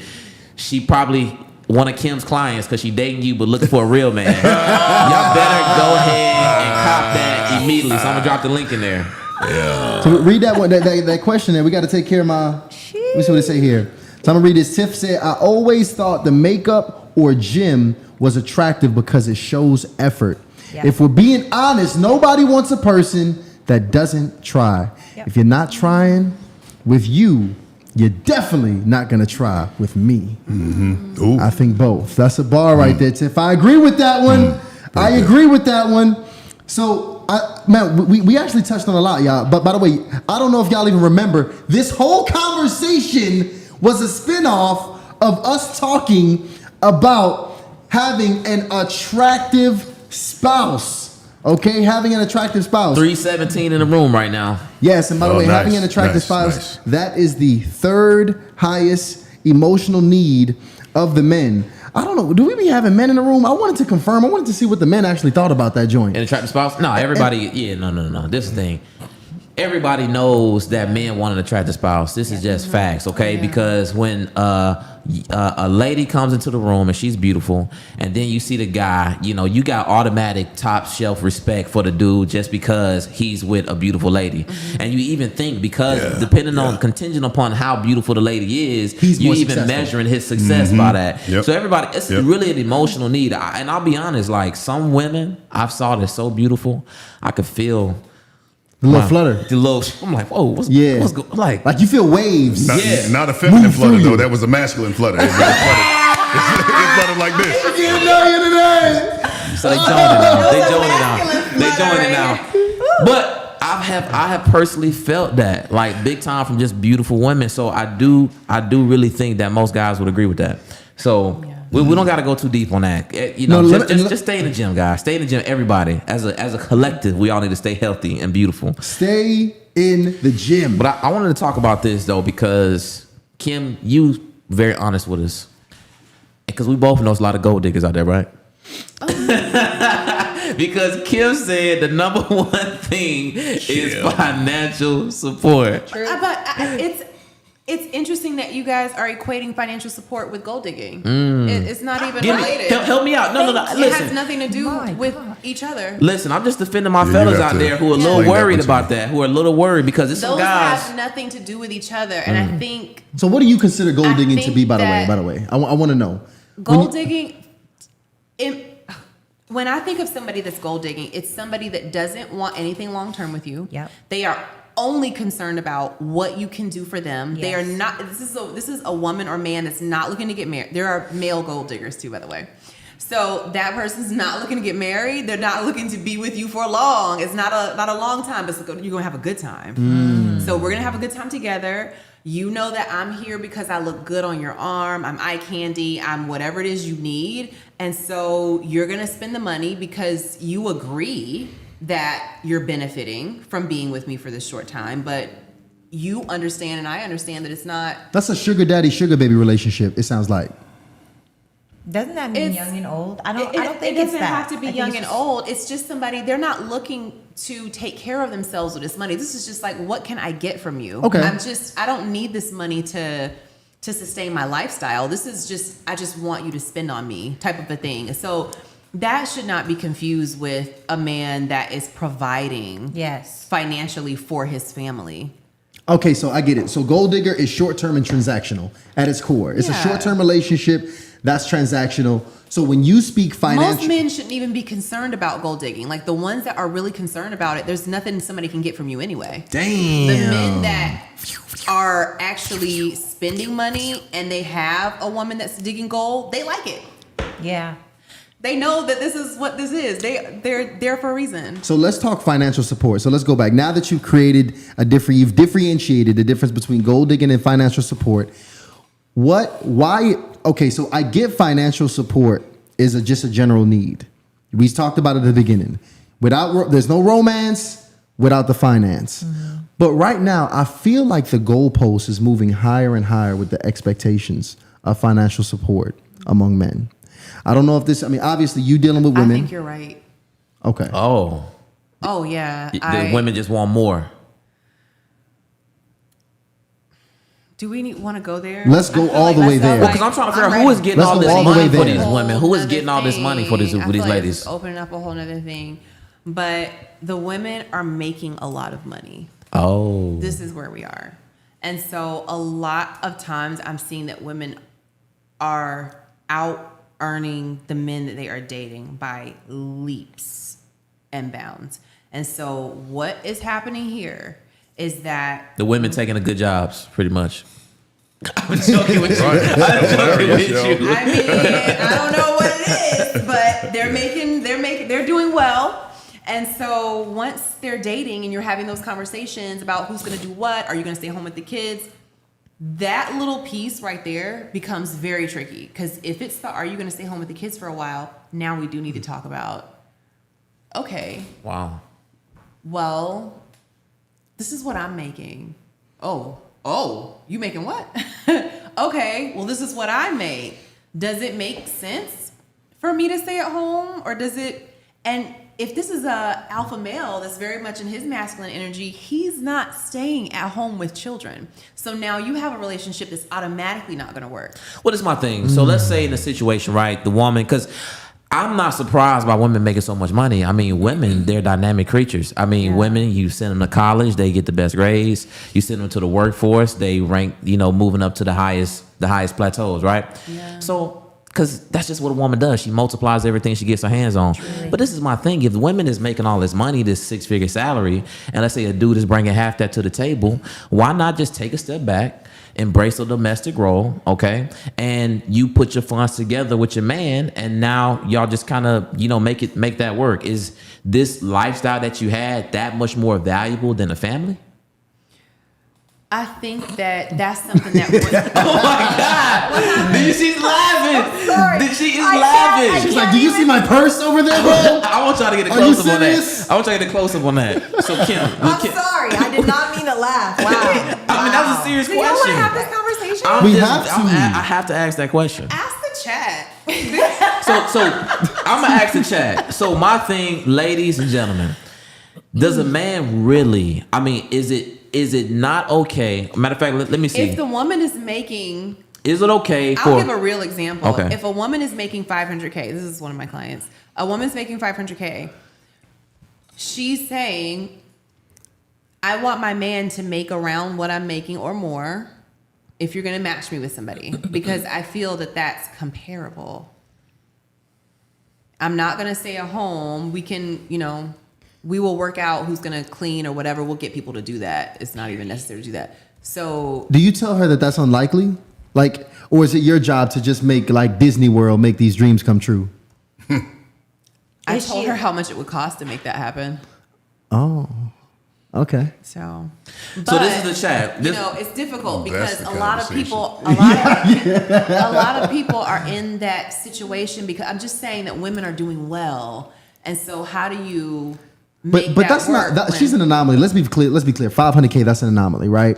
Well, women are still, even if they're not making that, they're doing a lot better than the men that they have been dating. So even when I get the phone calls, it's like, well, I've been dating. What I'm running into is financially, the men are not comparable to what I do. So I need your help with navigating that. But my question, Kim, I really need y'all to answer that. Is the high-paying job, I just dropped this poll, is it fair for a woman to have to leave a high-paying job for a marriage and family? Like, why not do that? Like, don't y'all want a family and a marriage? Is the job damn, is the job really that valuable? So Be real. Don't ask me this question. I think it's a tough Sarah, I want you to conversation answer. to have. I think that's a deep question. And I mean, the man would have to be saying, I'm going to cover everything. I'm going to give you what I can give you, because, these women, they're accustomed to a certain lifestyle. But but the so- lifestyle, a kidless lifestyle, a family-less Absolutely, lifestyle. yeah. So all I'm saying, is it fair for you to trade in the $150K I for a baby today? No, let me answer this for me. I'll answer this for me if I were single, because I'm trying to answer this for single women, right? If it were me, I would already have in place a plan that I will still be making income even though I'm not working. So I'll figure out a way to delegate and transition myself slowly out of that role where I'm doing very little and I can be at home and still make So income. the money can't go down. That's not even an option. It's still not. That's the answer. Yeah. It's still really not an option. Well, it can go down, but it can't. Dramatic just to drops. walk away from, let's just say $200K. Let's say a woman's making $200K and the man is like, okay, I make $96K and I'd like you to sit down. Let's have a family. I think that most women may not go for that. Yo, listen, I know we having a real conversation right now. Kim, I can tell she holding back because she probably get a little bit more real right now, and Sarah as well, because I gotta hear from you. But we got over 365 people in the chat right they now, rolling which in. is insane, guys. This is a question I'm very serious about. Is it fair? Is it fair for a woman to have to leave her high-paying job for marriage and family? I need 100 votes on that one because it seems to be some dissension amongst us. And I want to go over this super chat real quick before I move to you, Tyshawn. Shout out to Alex Minor. Yo, showing love. The $10 super chat. Alex, we appreciate you. My man, listen, I might be with you on this one, Alex. He said, come on, let's be real, ladies and gentlemen. Most men still out-earn most women. The percentage of women out-earning their men is higher than in the past, but it's far from the norm. Check the stats. I guess he just wanted to bust a bubble. That's all he didn't have the question. He just wanted to bust a bubble. No, I'm not sure that's factual. Not true. Especially not for black women. Look.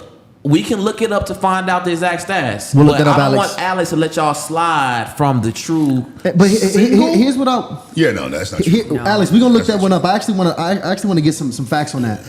But I want to ask you guys, ladies, this like on a real note. Even if you're making all this money, if you make it to 40, 45 plus, and you got all this money, you still don't have a man, you still don't have a kids. Do you genuinely think you can ever achieve happiness with all of that money that's been achieved and accrued? That's the problem, and the part that's great is they are already happy. Thank you. Oh, is that they're already true? happy. No. Absolutely. Now oh my goodness, You that's can be crazy. happy. You can believe be it or not, happy single. Tyshawn. Believe it or not, you can be happy without children and without being married. There are women that are fulfilled and happy. Now, do they still say, you know what? It would be great if I had a husband. It would be better. My life would be better and happier if I had a husband. And you know what? I might love to have a child if I find a man I love. But they are genuinely, truly already happy. So there's not this pressure to just upend what they've already. They have these women are living great. Okay, they have a great lifestyle already. So Kim, listen, I hear what you're saying. I just can't agree with it. That's why I say this. Can I say something? You know what? No, Sarah, no. Because I want to be real with you women right now. I want to be real because it is women. I do agree with you. I think that they believe they are happy. I think that they are trying desperately to believe that they are happy at the six-figure job. But I've ran that rodeo, rode that rodeo, and it's not fun. And when you got to work 60 to 80 hours a week and you can't invest in yourself, you can't invest in your friends and family, it is not fun. I don't care how much money you make. And I think this is a huge mistake that women do because women, when it comes to family and marriage, your success is highly contingent on your lifestyle.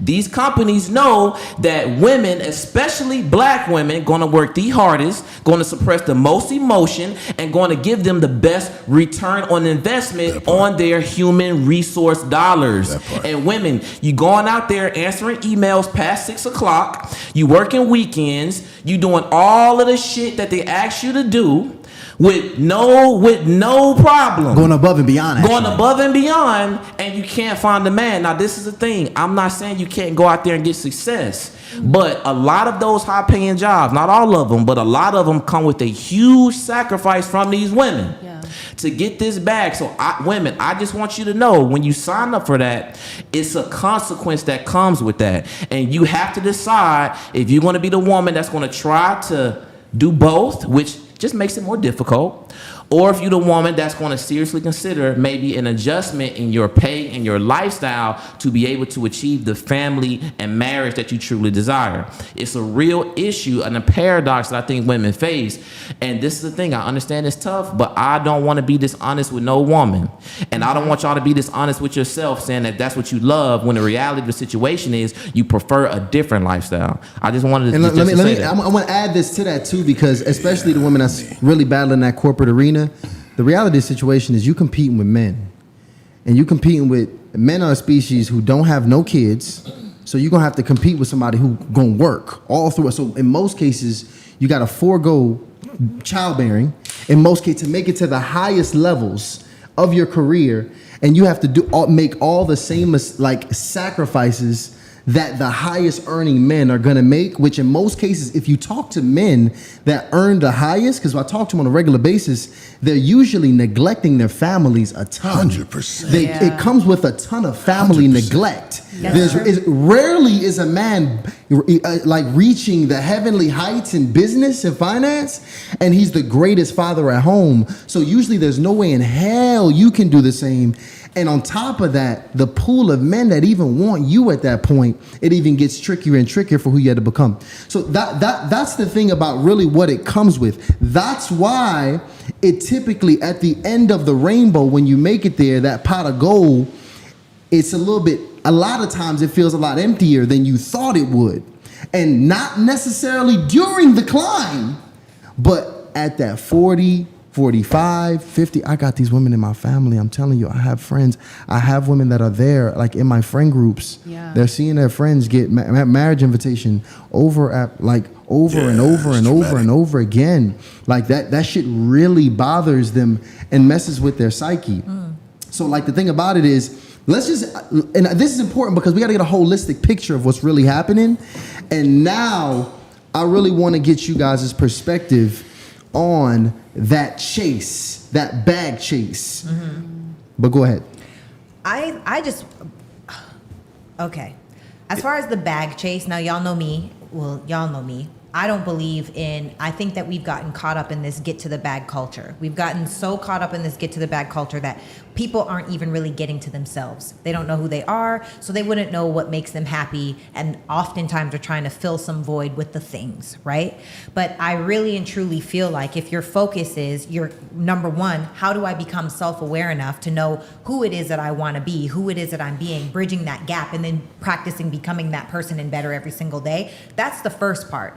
If you don't know that you're lacking connection, because we as human beings, like you said earlier, Katie, we all crave connection. It is a human need for us to be connected to other people. And so I feel as though when you get really clear on who you are, and then you start attracting other people that are just like you, and you are pouring into yourself, and you are being the best version of you, the options for you ladies will not be the men making 50 grand a year where you have to sacrifice everything that you do for. You'll probably have a man that makes more, because let's keep it real, masculine men or masculine people, period, are visual. So the more visually, whatever it like that is for the person that you want to attract, probably the more successful that person is. And you might feel a little more comfortable if your man makes $1 million or $2 million and you make 500,000 or 750, but he's like, look, this is what we can do with these two things. You get rid of that, but it's going to look like this. Then you feel safe.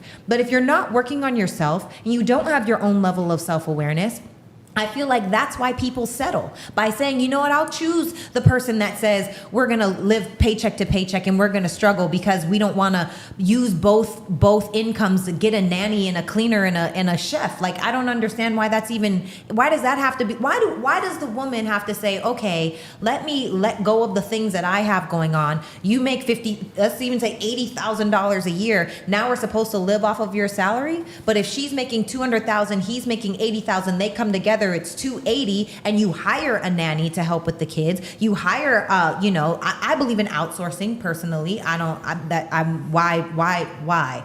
But that's a whole other conversation. And if you don't know how to do that, how can you make more money, like you said, in a way that is passive income, so that you don't have to show up every single day in order to go to work in order to make money? Because realistically, looking at the times, we are in a recession. And if you don't have some kind of side income coming in anyway, then, times are changing. And popularity is going out the door quick. Results are what are selling right now, right? So I just feel like the issue is that people don't know who they are.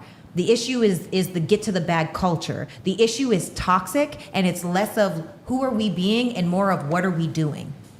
So real quick, because I can tell this is thick. This is thick because this is a real situation we got going on amongst men and women in the dating market. Is this kind of back and forth? So I want to just say real quick, because we got 120 votes, which is dope. That's the most votes I think we've ever had on the poll.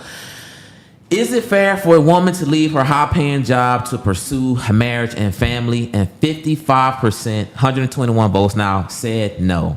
Wow. I'm just gonna say wow. Now, Alex Minor, shout out to Alex Minor. He just supporting. He sent over another $5 super chat. Black fathers are statistically the most involved fathers out of all ethnicities in the U.S. Let's stop the cap. I think Alex's whole vibe is protect black men. Yeah. I think that's his whole vibe. We need him which to I chat. understand that. But this is the thing. Sarah, with what you said and what Kim said, I think y'all is keeping it as real as it can get. I think that women do think that. And I think that's a problem. But I'm willing to try to figure out a way that we can figure it out. And the solution can't be just men make more money. I mean, that just can't be the solution. Yeah, Ron, I think the question is problematic, though. Meaning, you'll never respect, if you're making 500,000, 200,000, whatever, you're never going to respect a man that doesn't have the ambition Come on. to make what you make. So it's not about I'm choosing family over my job, or I'm choosing my job over family and a man. It's like, yeah, but I can't choose that man. Thank you. Because it's like now you're thinking about, man, your kids, you want to think about, man, hey, what kind of genes am I giving them? Like, I'm not telling you that it's right, because I'm not that guy. I am saying I find it very difficult. My wife. Listen, if I didn't bring it like I brought it, I know my wife would have a challenge. Now, she got a little masculine energy on her sometimes when she's making money, but I know that the thing that really gets her gears grinding is power and money. And I don't feel no type of way about that. Well, I did at first because I'm like, yo, so what if I lose it? See, I can't go there. But I get that. So what I do is I just work hard and I make sure that I'm in that space where I can always occupy. And I ask God to help me be in that space where I can always occupy what it is that will bring her ultimate happiness and her fulfillment. Subsequently, she has to do the same thing because I like big butts. and I cannot lie. I like my woman to be feminine. I like her to be in shape. So we don't make excuses about, but this happened, but no. I can't control the power. I can't control the money. All I can do is control the process to get there. And you got to do the same thing. You got to get up, you got to work out, you got to do blah, blah, blah, blah, blah. We don't make no excuses. I like what I like. You like what you like. And it's that. So I want to get clarity on this because you said something that I want to get clarity on. You said she'll never respect a man that doesn't have the ambition to reach 500,000, but I don't think ambition is enough. Not necessarily reach 500,000, but whatever she's at. There you go. Whatever she's at. Is it the ambition or is it literally the results? It's the action. Because we talked about this. There's a difference between potential in theory and potential in action. There are a lot of people that are making promises. Ooh, I want to give you this. I want to do this. We're going to do this. We're going to get to 1 million. We're going to be worth this. Okay, but what does it look like? What's the actual action that you're taking? What's the process that's going down right now? Yes, I'm Canadian and I say process, right? So inside of looking at who your man is, like Kim was saying earlier, we see you. We know whether it's safe to take your lead or not. So if you're telling me all of these things, I'm going to do this, I'm going to do this, but I see that you're not. And ladies, we have to stop being delusional, thinking that a man just talking. That's why they say actions speak louder than words. Yeah. What are the actions of that man saying? Is he committed to the BS or is this just a season? Because that's another thing too. We all have down seasons. Anyone that has ever obtained any kind of success knows that hopefully it's on an upward trajectory, but it's up and it's down, right? It's every which way at the same time, and we're hoping that it's moving upward. But that doesn't mean that there's not going to be down seasons. It doesn't mean that there won't be challenging seasons, which is a different conversation for another day. But right. I think that people get so caught up inside of, oh, I have to have this million. Okay, well, what if he made $1 million, but he really only netted 250,000, but that 250 next year is going to turn into 1.2. Can you be patient in the action that it takes? And the right kind of woman is going to be an incubator. Yes. So what I would suggest, and I'm not that guy, I'm just saying what I see it, I call it like I see it, and I feel like if you are making $500,000 a year, but you hate your job, you see this man who's doing a $150 strong,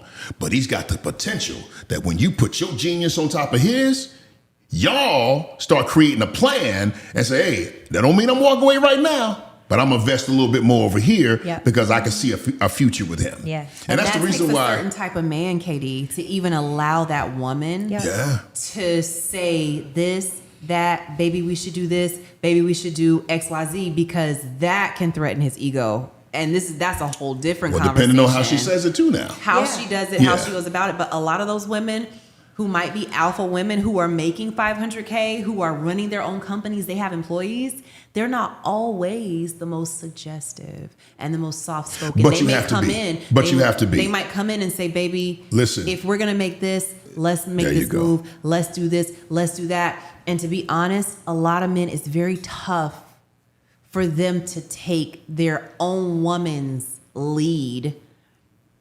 financially and career-wise. They would rather learn that outside and come home and say, baby, look what I did. see, the art of communication is one of those things that we just let go down the drain. Yes. Because honestly, if you are a leader and you're making that kind of money, ma'am, at work, you don't just be a leader just by dogging people out. You got to learn leadership skills. Yes. So one of the things is being able to say what you need to say in the way that he can hear you best. It ain't just that I said it. It's how do you say it? Like there's some things my wife can't say to me, period, ever. But she can get the message to me from this person, or in some cases, she'll say it to me at the right time when I'm open and empty and full. So and it's tricky. wise. But it's wise. Because we always, it's not like we're following your lead. It's like, it's like the Samson and Delilah situation. Delilah just knew how to talk to Samson. Yes. Even though it was toxic, but she knew what to say. Yes. And I think that's one of the things, and I say this all the time, whenever I talk to women, I'm not a relationship guru or any of that, but I understand people. And one of the things that I understand the male ego completely, right? Well, not completely, but to a certain degree. Yeah. And so one of the things that I learned is to plant the seed in the man so that it's our idea. At the end of the day, do we want to be, do we want to be right or do we want to be happy? I want no I seed will planted in plant me. the seed of what I want to grow. And then when he thinks that it's his idea and he's like, oh, we need to do this, I celebrate him like it was his idea. Because it is going to protect his ego and it's also going to give me what I want. You're smart for And that, yo. it's not me. I learned that from my mom. I do that inside of business. I do that inside of relationships, and not in a way of manipulation, although technically it is manipulation. But it's manipulation for what is best, right? So if I know that my man can't hear information for me to say, hey, you need to do this way, I'm just gently gonna plant a seed over here. And another thing I feel like for me, and this is just me thinking out loud because of what I've been experiencing most recently, the fact that I feel safe to say, hey, what do you think about this? That's a really big deal for me because I trust my own lead. I've gotten great results thus far, And so if I'm going to a man and I'm like, hey, what do you think about this? Or how should I? And then he gives me stuff where I'm like, ooh, I trust you. It's just, I'm giving you opportunities. Like they're so small and they're very subtle, but it's like, okay, these are my tests that we talked about in the last episode. I'm gonna tennis ball. I'm gonna hit you the leadership. Are you gonna hit it back? And then I'm gonna hit it again. And then are you gonna hit? Like it's literally like a game set match where I trust your lead because I've seen what you've done with the little, so I know that you can handle the lot. So I feel like communication is the key. Planting seeds. Women, we don't have to bulldoze our men. Men don't. Men, masculine does not want masculine. Period. And it's not attractive. So I want to address a few things. First, the 500,000 thing, we could throw that out the window. I only want to talk about what's people really making. All right, let's just say 80 to 120,000. I think generally, now if it's women making more than that, guys making more than that, I don't really care about them because it's not the majority of people. All right. Now, another thing that I want to talk about is you guys gave some really great solutions about how these things could potentially work. The good communication, all of that good stuff. Okay, perfect. But is my thing. When you have a person that you guys agree that the woman can incubate this sort of ambition and talent from a man to make more. Yes. My thing is, why can't you just pick the man and do all that with him and he making 40,000? What? All the things that you talked about, the good communication, making sure you're helping the man multiply, putting you guys in a better situation. Why can't the man that's making 40, 50,000, why can't he be picked as an option to help you guys grow together? You can. I mean, You can. But that's not but what why? women. That's Why would you? because so you can. Why would you tell your daughter to do that? That's a good question. When I tell my daughter, You done brought your kids in this. so this His thing, unborn kids. I don't even have no kids. this is the thing. What I think the first thing is telling my daughter the purpose is family and love. I think we just cannot forget how important it is. That's why we got the show. We're trying to bring these healthy relationships together. Now the thing is, if women continue to increase this financial bar, right, that's going to make it a lot difficult for them to find a suitable option. Ryan, this is the thing. Mm-hmm. We're saying the same thing, but it's different. For you guys, finances, that's the insecure space for men. Mm-hmm. It's an insecure topic. It's a topic that fires you guys off. It's a topic that in the chat, the men will start to speak. What about the 40K men? What about the man that's on the come up? What about the man that has ambition? We all want to hear about that. For the women, it's our appearance. What about the woman that's on the come up? She needs to lose 100 pounds. Great She's not distinction. there. Great distinction. Now, are you going to stick by her side while she transitions and you see her going to the gym? You see her getting up at 6 a.m. Now, she's not there.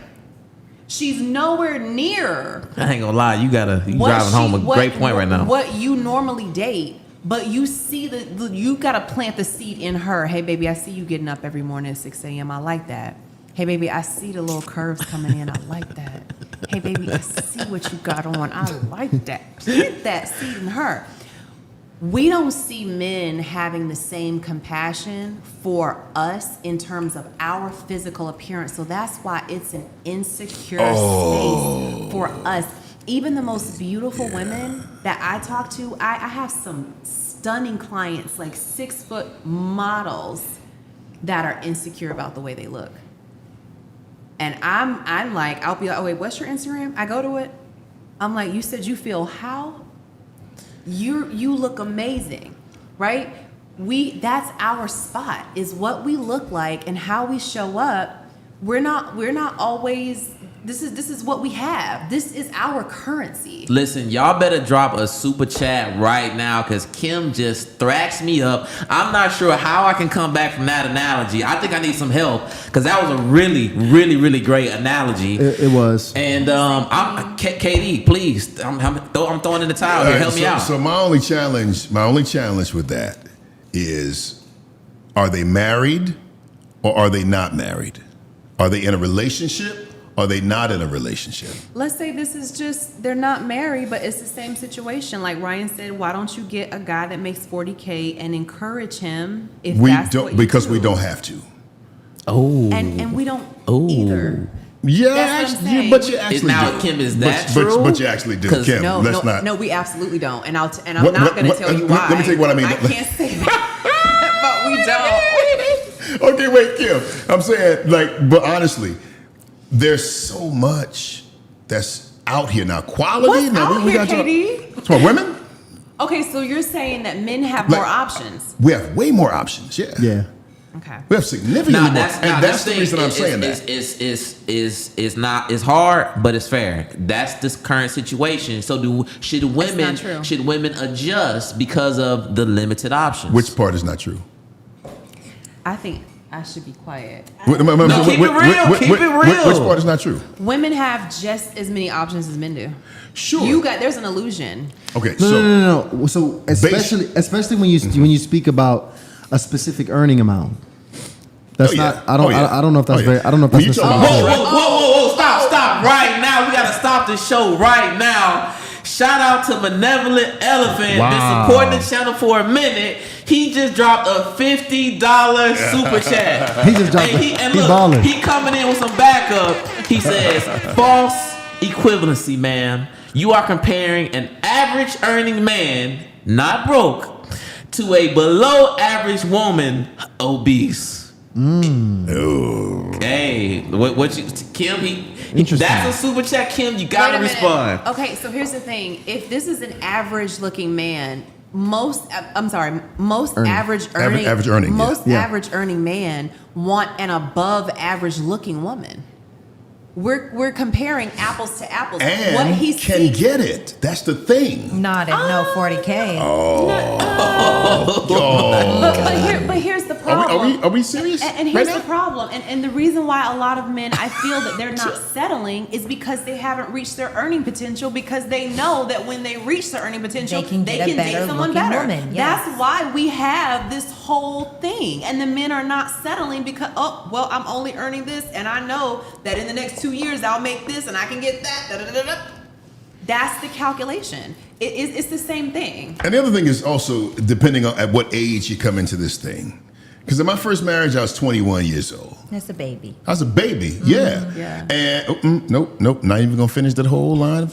Nope, not even gonna finish that one. Finish Talk about- it. No, sir. Come on, not KD. on this. We're not doing that. But no, but what I No. can say is age is a big factor, because Yeah. a 40-year-old man making 40,000 is much different from a 23-year-old making 40,000. Yeah.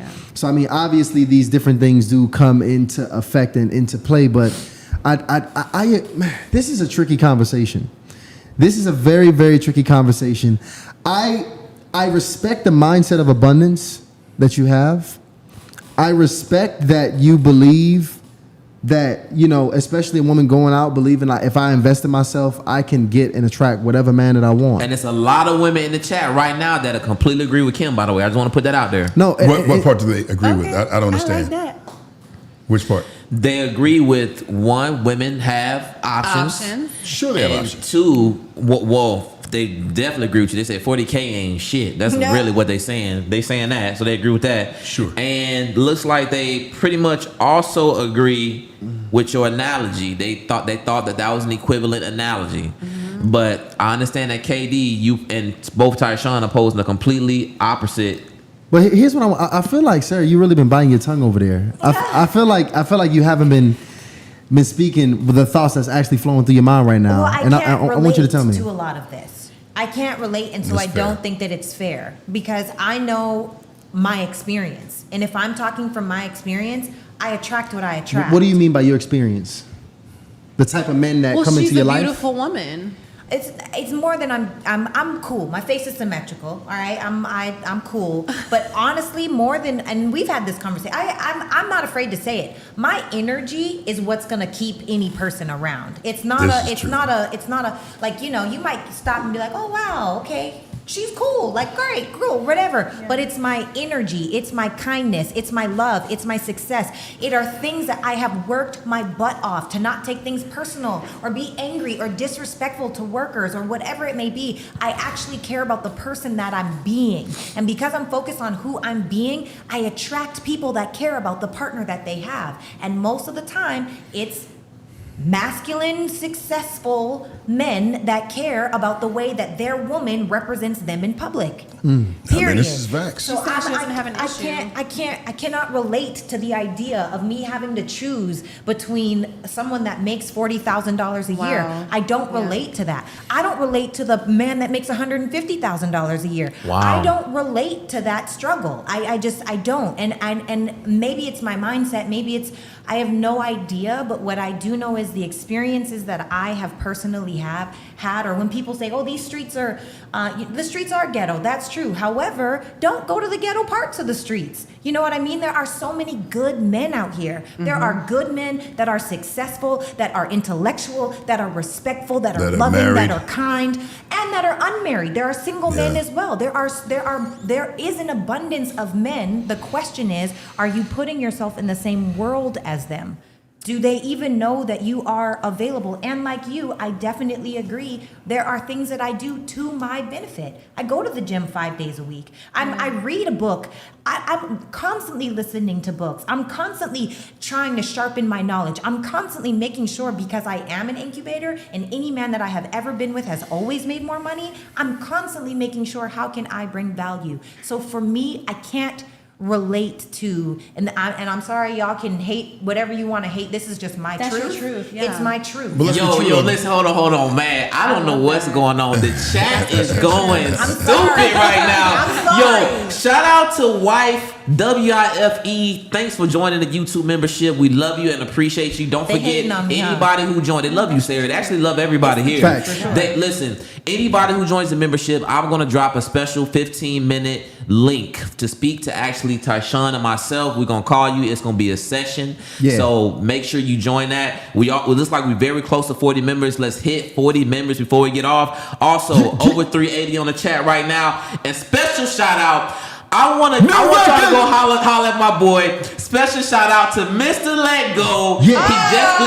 He just dropped his cards, Deep Conversations. Y'all make sure y'all cop those two. Click on his page. I'm actually gonna do him a favor and drop him his link in the chat in just a second. Mr. Let Go, listen, we appreciate you. We got to get you back on the platform. But he says, shout out to my guy Katie Bo, Yes, sir, man. my girl Kimberly, my girl Sarah, and definitely my guys Ty and Ryan. Y'all killing it out here. Yo, Mr. Let Go, much love to you, my guy. And I want y'all to know too, for the Love people that's just Aaron. coming in here, this is his knees versus her knees, and that versus is really getting highlighted right now because we are really trying to figure this shit out on the show.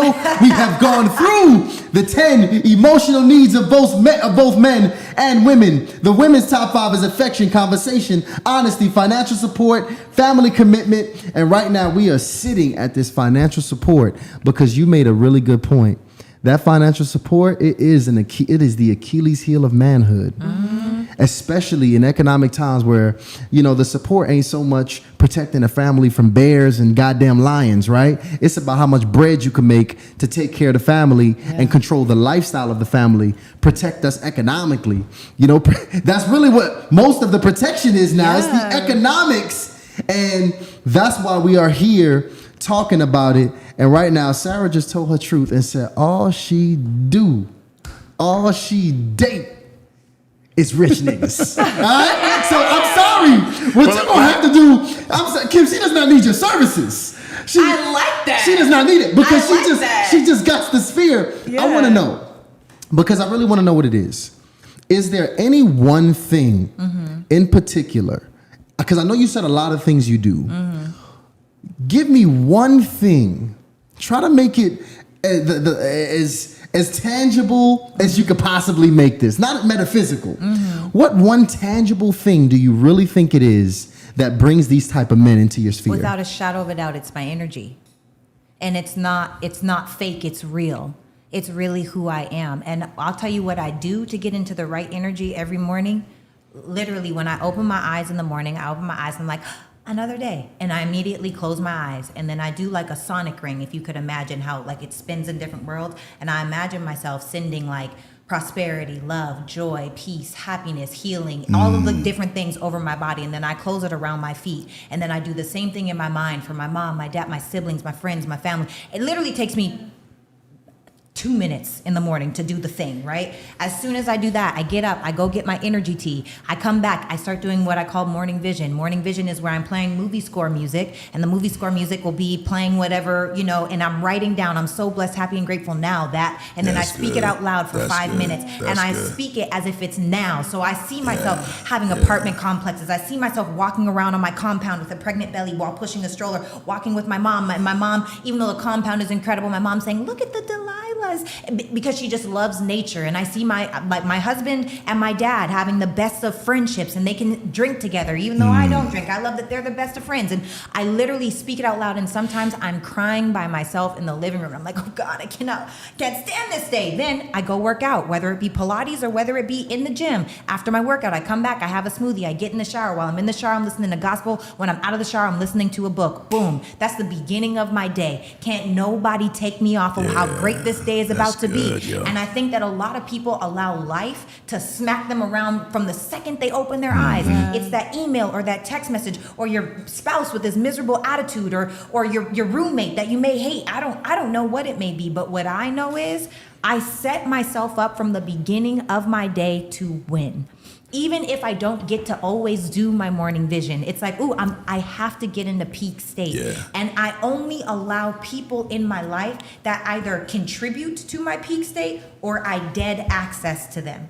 And I think that is something that I am very passionate about. And I think that is something that oozes out of me. I can't even contain it. We were walking up here. I hugged two strangers on accident. I thought they were a part of the podcast saying hello. I didn't know that, but it's One dude got really happy about that, by the way. yeah, and the lady was just like, yeah, she's like, oh, all of the things. It literally oozes out because I'm so overflowing with joy, with appreciation, with gratitude, with love, with the fact that I have a solid circle, and people feel that because energy is something you can't fake. Mm-hmm. And people feel it, and it is contagious. Mm-hmm. And I know for me, the only thing I'm trying to infect you with is positivity, optimism, love, joy, peace, period. And people feel that about me. So ladies, if you attracting them kind of men's, check your morning routine. Waking up next to that little grumpy old dude every goddamn morning. You ain't waking up with the vibes. I think the challenge, though, is one of the challenges could be, I think that's an amazing the way to command your morning. Thank and you, command but I your don't day. have children. Also, that helps. Yeah, I would imagine. Yeah. So there are men that make that kind of money, like the upper echelons. There's an element that comes with them. Yes. If they're not already married, there's an element that comes with them Yes. that is a lot of times not desirable. Because if they had the kind of qualities, like, put myself out there, like me, okay? You probably would have got married probably a little earlier. It just happens. You're going to get snatched up. You would have. Talk your shit, man. If you don't, then, you kind of like being the eligible bachelor. You like being out there. And maybe a person will come along that will kind of snatch your heart. Or that will kind of like, oh, man, I wasn't even prepared to do that. But she caught me. But typically they're older. Absolutely. And you good with that? Absolutely. Girl, give me your number after this is over. How old you open a I date? got somebody for you, girl. Sorry, at this point. How old am I open to dating? You know what? Honestly, I used to say 45 to 55 was my range. That ain't Yeah. old. Well, that's what I used to say. I'm open to whatever God has for me. I wouldn't go over like I don't really But you even wanted know. to have kids. As long as you put a You baby in there. visualize Yeah, for yourself sure. having kids. Yeah. Absolutely. Yeah. And I feel like I also feel like, taking care of ourselves. Like men can have, I'm just going to keep it real. I have a grandfather, my dad's father. Yeah. My grandfather has a wife that's younger than my mother. Ooh. I love you, Will. I hope that's okay that I said that. I can't call him grandpa, I call him Will. So men are doing things differently in this day and age. This is true. You No, know? this is true. Men can have kids This is true. into their 60s and 70s Taking if they care of really themselves. wanted Yeah, to. there you Yeah, go. take care of themselves. Yeah. And that's another part of it, right? You have to, if I have a standard for myself to take care of myself, then I would expect for you to have a standard to take care of yourself. Yeah. So you know what? I want to ask you this too, because I think that goes. Kim, you deal with young ladies on a regular basis, or you work with young ladies on a regular basis, and you have a really good idea of what their criteria is as it comes to men. What do you feel like is the ideal range that women typically want their men? Age range. Oh, age range. Lately, I've been hearing anywhere from about 38 to 50. 38 to 50, but a lot of the women either don't have children or they have one. So no kids or one, but they all want children. See. Now, some of them will say, I will go either way. I don't have to have kids. And to me, that's But- just them resigning. Yeah, but then deep down, I really know they may want to have a child if they meet somebody, because the idea behind the flexibility and not having kids is because a lot of men that are older, 48, 49, 50, they've already been married. They had kids in the first marriage, and they don't want any more kids. So a lot of the men that are older, they're wanting to live their best life. They want to be on a boat with their hot new wife. They don't want to be pushing the stroller now. So that is a little bit of the complexity that I deal with, especially with matching, is the younger men are the ones that don't have kids, but their income is not going to be what Facts. a man that is in his 40s Facts. is making, and also the maturity. You know, men that once they're in their 40s, the way they treat a woman, the way they speak to a woman, the way that they solve problems is different from a man in their 40s. I mean, a small disagreement blows up into a whole argument versus, oh, let's just have a conversation, baby. Yes. Or, baby, did I upset you earlier? Girl. Baby, let's talk. Do you know what that does to a woman? Baby, did I upset you? Baby, let's talk. Baby, you upset with me? Baby, are you? It doesn't take much. And I think sometimes men in their 30s think that women are so complicated. They're so, I can't get to you, when it was really just, you know, baby, I'm sorry about that. Baby, I didn't know that I need to. The men in their 40s, they've had at least a long relationship, or they've been married, and that man knows how to problem solve. And that man has probably fumbled the woman he loves the most. And so he knows a good thing when he sees it, and he will not pass it by. Oh my gosh, those men cherish the women from jump, from the time they meet them. The woman will call me like, oh my gosh, where'd you find this man? Where'd you find this man? He showed up with flowers. He complimented me. He paid attention. He wasn't on his phone. He's intentional. The way he made me feel, the conversation. I feel secure. I feel protected. I feel all these things. He knows. It's not. He's not putting on because he's done it before. Oh, okay, so That's interesting. I'm not even trying to get into no love story right now, because I want to keep it rough and rocky tonight. And that's just because we hit over 400 people in the chat tonight. And I want to give a shout out to one of our biggest supporters this evening, Alex Miner. Yo, I can already tell you about to be one of the greatest in the chat. You just engaged. We appreciate you. Now, we done talked about a few things, and this is the thing. I know it's 2 hours. I'm not sure how y'all are on time, but at least just give us another 15 minutes, because it's a little portion of things that just a little bit. Katie, and I need you for this one. I really need you. What you got? What you got? Washroom? You break Washroom. first? You gotta go? Come on, Canadian. Okay. I need to find the washroom. Yeah, okay. do you Look, think? go ahead. Thank you so much. We're gonna after get you. started. We're gonna get started without KD, because I'm gonna need him to come in with the hammer, because I can already tell the ladies might get out of control on this one. But I want to take the conversations a little bit more intimate. Oh. I want to take it to sex. Oh. I want to take it to sex because from what I understand, you know, women, they have their needs and guys have their needs as well. So I want to ask you guys some questions just so we can better help out the people who are already actively involved with somebody special right now. And one of the things that I want to actually ask you guys is about fantasies, right? And this is my question. Are there any sexual fantasies and experiences that are off limits between committed couples? Off Limits. when you're committed? Yeah. No, it's between you and your partner. Sarah, Sarah, what is it? So Kim says, hey, so whatever he wants to do, you down with, pretty I much. didn't say that. I said it's between you and your partner. So if your partner said, I like this, and the other partner said, I think I'll try it, then sure. But I don't think it's one-sided. I don't think one person can just come home and go, yo, Really? I want to do this. Really?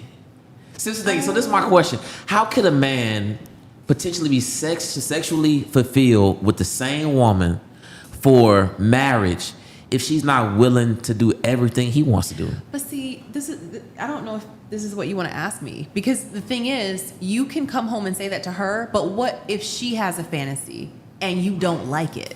Now we're going to have a conversation, because she might say, okay, babe. Give me an example. That's not my thing, but if this is what you want to do, let's do it. Are you cool with this?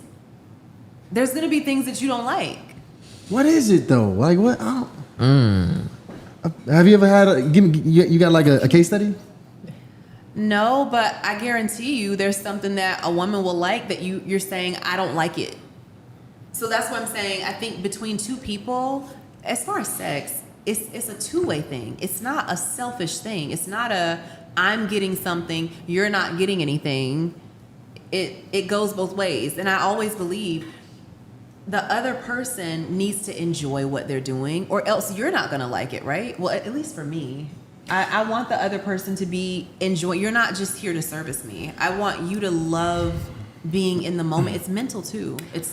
I think there's a really cool show that I watched on Netflix called Sex, Love, and Goop. Maybe it's Love, Sex, and Goop. I don't know. Gwyneth Paltrow show. And inside of this show, it follows 6 couples that are trying to spice up their whole sexual everything. And so there are sexual languages, kind of like the love languages, right? And so there is, some people like to be kinky and have never experienced that with their partner. Some people like to be sensual and have, kinky is like, maybe it's not necessarily just getting whipped to death. Maybe it's you like to be choked up a little bit. Maybe it's you like handcuffs. Maybe it's, edible, whatever, right? So that would be kinky. Sensual is like the scent of something. Do you want to have candles? Do you want a bubble bath beforehand? Do you want a massage beforehand, right? There is one where it's like pretty much all of them. There's another one where it's just straight penetration, right? Like everybody has a different sexual language, and most people have not taken the time to explore what theirs is. So there's a really cool free assessment to anyone that wants to check it out. Just Google sexual languages or Love, Sex, and Goop sexual languages, and it'll tell you about what a shapeshifter, that's the one that's like all of them, what your sexual desire may be based off of the assessment that you take. And then when you take the assessment, have your partner take the same assessment and see, and then start exploring inside of that realm. Yeah. I think that one of the biggest ailments of most men is thinking that sex for a woman is just penetration. For most women, that's not the case. It's not just about foreplay, penetration, done. You know what I mean? Mm-hmm. There's usually, like Katie was saying earlier, there's usually a lot more that goes into it. So like you're saying, Kim, take the time to learn your partner, but most importantly, we gotta take the time to learn ourselves, right? Like what is it that we actually enjoy? And then what is it that your partner enjoys? And then having fun, getting to know things. Because I also feel like when you really love your partner, and I'm gonna say in marriage, I'm not married yet, so I'm gonna speak to that and not to, whatever. But I feel like when you really love someone, you want to make them happy, not at the expense of you being super uncomfortable. But what would be uncomfortable for me in my mind when I think about partnership? I'm a little more practical. I'm a realist. Yeah. I'm a Capricorn, so it's kind of like I see things for how they are. So as a married woman, the way I look at things is I say, okay, I'm getting most of what I want in this person. This is the person I absolutely love and adore. That person may not 1,000% sexually satisfy me, and I'm also not searching for that. I'm not Googling something and bringing it home saying, hey, I need you to do this, and can we try XYZ? Knowing that you might not like that. Wait. So you're saying that it's so? Yeah, no, that's a huge shock. So if a lady that is in the relationship currently, and she's aware that she's not sexually satisfied by the man, it's okay to continue that relationship. So let me tell you something, Ryan, and this might be tough. Yeah. A lot of women are sexually unfulfilled in relationships, marriages, all of that. We cannot verbalize that because of the damage it will do. Unless you do it in a way that doesn't damage. It's very little ways. I would love to hear how you would let a man know that you are not fulfilled at all, because it's a very tricky conversation. I wouldn't, for me personally. Wait, before you touch on that, guys, are there any sexual fantasies that are off limits in a healthy relationship? Let's try to get to 100 votes. We got close to 400 people in the chat right now. Kim, oh my God, Kim, I didn't think you was gonna keep it this real. I didn't think you was gonna keep it this real. I knew you was gonna drop some bars, but I didn't know you was gonna keep it this real. So I want to come back to you because I got hella questions. You really dropping some stuff that's really hurting my heart right now. Sarah, let us know your thoughts on this. Yeah, I it's back to the art of communication, right? I would never say, "Oh, babe, I'm so sexually unfulfilled right now," or "You're just not hitting it right." I would never say that inside of language. I would say, "You want to try to go to a sex store? You want to try something new? I saw this one thing. I read this one thing. You want to try to whatever?" And I'm speaking from I'm sorry, Mom, I'm not a virgin, right? So these are things that I've done where my man before I ever got to a space of being exploratory, it was very much the same thing where it's like, okay, we get into our cycles of doing what we do, and that's great. Okay, awesome. However, when you start being open to what could be out there, then it's like, well, let's be open. Let's try. Do you want to try this? Do you want to try this? Do you want to look at that? What would that be like? What are you thinking about? How does this make you feel? Like, there's so many different ways to ask a question that aren't saying I'm sexually unfulfilled. It's saying, I think you would really like this. And most men, they may not be down with like toys or all, whatever, but most men are down to try most things. Hold on, Kim, I can tell Kim disagrees with that, but but that might be true for her. She might disagree because she disagrees. I want to get KD. We got to get KD on this. And by the way, the question on this was: are there any sexual fantasies that are off limits in a healthy relationship? And once you address that, KD, I want you to address what Kim is saying. Is there any possible way for a woman to tell a dude that he's just not giving it to her well? Well, let me say it like this. I, for one, don't believe that your orgasm is mine to give. I don't believe that.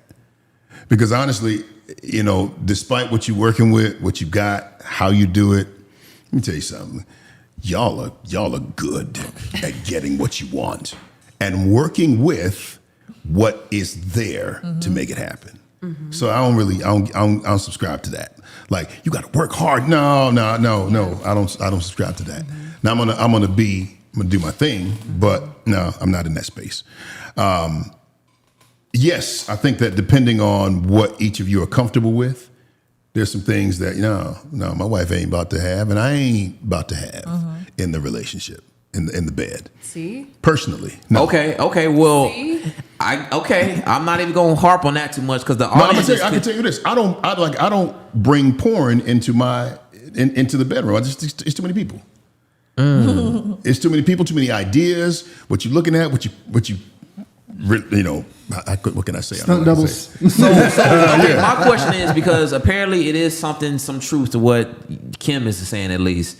Because the women are going nuts about not being satisfied. But it's the we truth. even had a lady. Read it. They're going nuts Look at about Kim. being unsatisfied.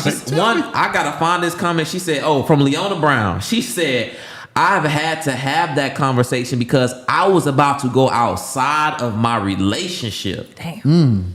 That's crazy. And we got over 106 votes in this, so everybody pretty much says yes. Are there any sexual fantasies that are off limits in a healthy relationship? Seems like everybody agrees with that poll. It's 107 votes, 74% yes. But you actually just made me think of a new poll. Women only. Are y'all getting satisfied in your relationships? I'm about to drop that now. I'm going to the washroom. Because somebody, go ahead. Yeah, I'm about to get y'all out of here. They're like, we got to get the hell out of here, Ryan. They're like, we got to go. But I know that's a real issue. Women are not getting satisfied. I mean, if it's not the fantasies, then my question to you guys is, what is the problem? Like, what do they want? Like, why are they not getting satisfied? What do you mean it's not the fantasies? Because most people are agreeing that to not bring additional extra stuff, too much of it in the bedroom. Oh yeah, so some things that are doesn't off stop limits. the fantasies though. That doesn't stop the fantasies. Well, my question is, how can women get satisfied if they're not getting satisfied? Well, you see, the answer is really simple. First thing is, it's not on the list of our 5 needs, That part. right? So that's why a lot of women are still in wonderful relationships where they're not being sexually satisfied because it's not high up on our list. The reason that's not the reality for you guys, because it was number 1. So if you weren't being sexually satisfied, you're not even in that relationship. Yep. And you didn't even get married. Facts. So the woman can still marry you, be in years-long relationships with you. Why? That man will be a good father. That man loves me. That man's a great provider. Wow, the way he makes me feel. He's compassionate. He's kind. Okay? It's not the best here. We'll work on it. This isn't the best. I still get what I need. I'm not getting what I might really, really want. Because let me tell you something. The man that she gets what she really wants sexually from, she wants nothing to do with that man. She wouldn't even be seen with that man walking down the street. She wouldn't even look twice at that man in the mall. And we can't, as men, get in our feelings about that. Right. Really? That's a fact. That's a Really? fact. I don't even ask those questions. I don't even go down that boulevard. Nope. Because that joker probably ain't got no money. He can't take care of no family. He can't provide. He ain't faithful. None of that. He just got that pipe and he know how to work it. He's a performer. There you go. He's a performer. But honestly, men have those. I'm gonna be honest with you. Wow. Women, because that's a really great point. Most really great women don't put an extremely high value on sex. And typically, if I meet a woman who's talking to me about the importance of how she needs to be sexually pleased in order for her to be able to have a healthy relationship or able to want to be like loyal to her man, I already know in my mind, I automatically think she ain't shit. She from the streets. That's automatically what I think. I honestly Wait, both of y'all think that? Both She of y'all from think the that? streets. Listen, I don't think a very healthy woman in her mate selection, she's actually highly prioritizing how well he can pipe her. Now, don't get me wrong. He does all of this, and oh my God, he can pipe the hell up out of me. Don't get me wrong. It's on the things that it's on the list somewhere, but it's not supposed to be anywhere at the top. And in my mind, if that's again, that just shows I'm automatically thinking she's a lack of substance there. Bro, we would love to have a girl with no gag reflex, but if she ain't got it, if she got gagging, hey, it's all right. It ain't at the top of the list. Kim is laughing at me, but it's the truth. You can make that up. You can make what up? Kim is. I'm gonna be honest with you. The no gag reflex? Kim is giving away all the married women's secrets tonight. I don't know. What is happening? What are we talking about? She's giving away all the married women's secrets tonight. Kim is really giving us to us raw right now. And Katie, and shout out to Katie and Ty, because y'all got some people echoing for the streets. That's what they're saying, for the streets. So look, we are over 425. This is a record. I want to shout out to y'all because I knew y'all liked it spicy. See, it's not me. Y'all talk about me in the chat. I only keep it spicy because I spoke to y'all on the phone. Y'all said y'all wanted us to keep it real. We got the guests keeping it real. And I'm going to be honest, I'm very shocked. Go ahead. I got a question. Sarah just came here. She's a fresh mind on this. She's literally coming like, what are we talking about? So watch this. I'm going to just hit her with this question here. You got a man that checks just about every box off the list. But his sex is whack. No matter what you do, no matter what store you take him to, just accept it. It was just accept this. The sex is not going to be good ever for life. Ever, okay? But I love him. But every other box. Oh. Is he a contender? You selected him. Is he a husband? That's my man. If that's my man, that's my man. Facts. If that's my man, that's my man. I would try though. I'd be like, let's do it. If it is what it is, it is what it is. I got my own little setup. Let me tell you something. Tyshawn can't stand up right now at all because what you just said blew his mind. It blessed his. He going crazy. That's crazy. That's crazy. It's after hours, people. It's after hours right now. Tyshawn can't stand up. Yeah, you blessed him with that one, but it's the truth. But Kings, y'all heard that. So don't worry about satisfying her sexually. Just get the bag. Okay. No, we're gonna try. We're gonna do our best for him to be his best. But if it's just a fail, then some people aren't good at cooking. Some people aren't good at cleaning. That part. Wow.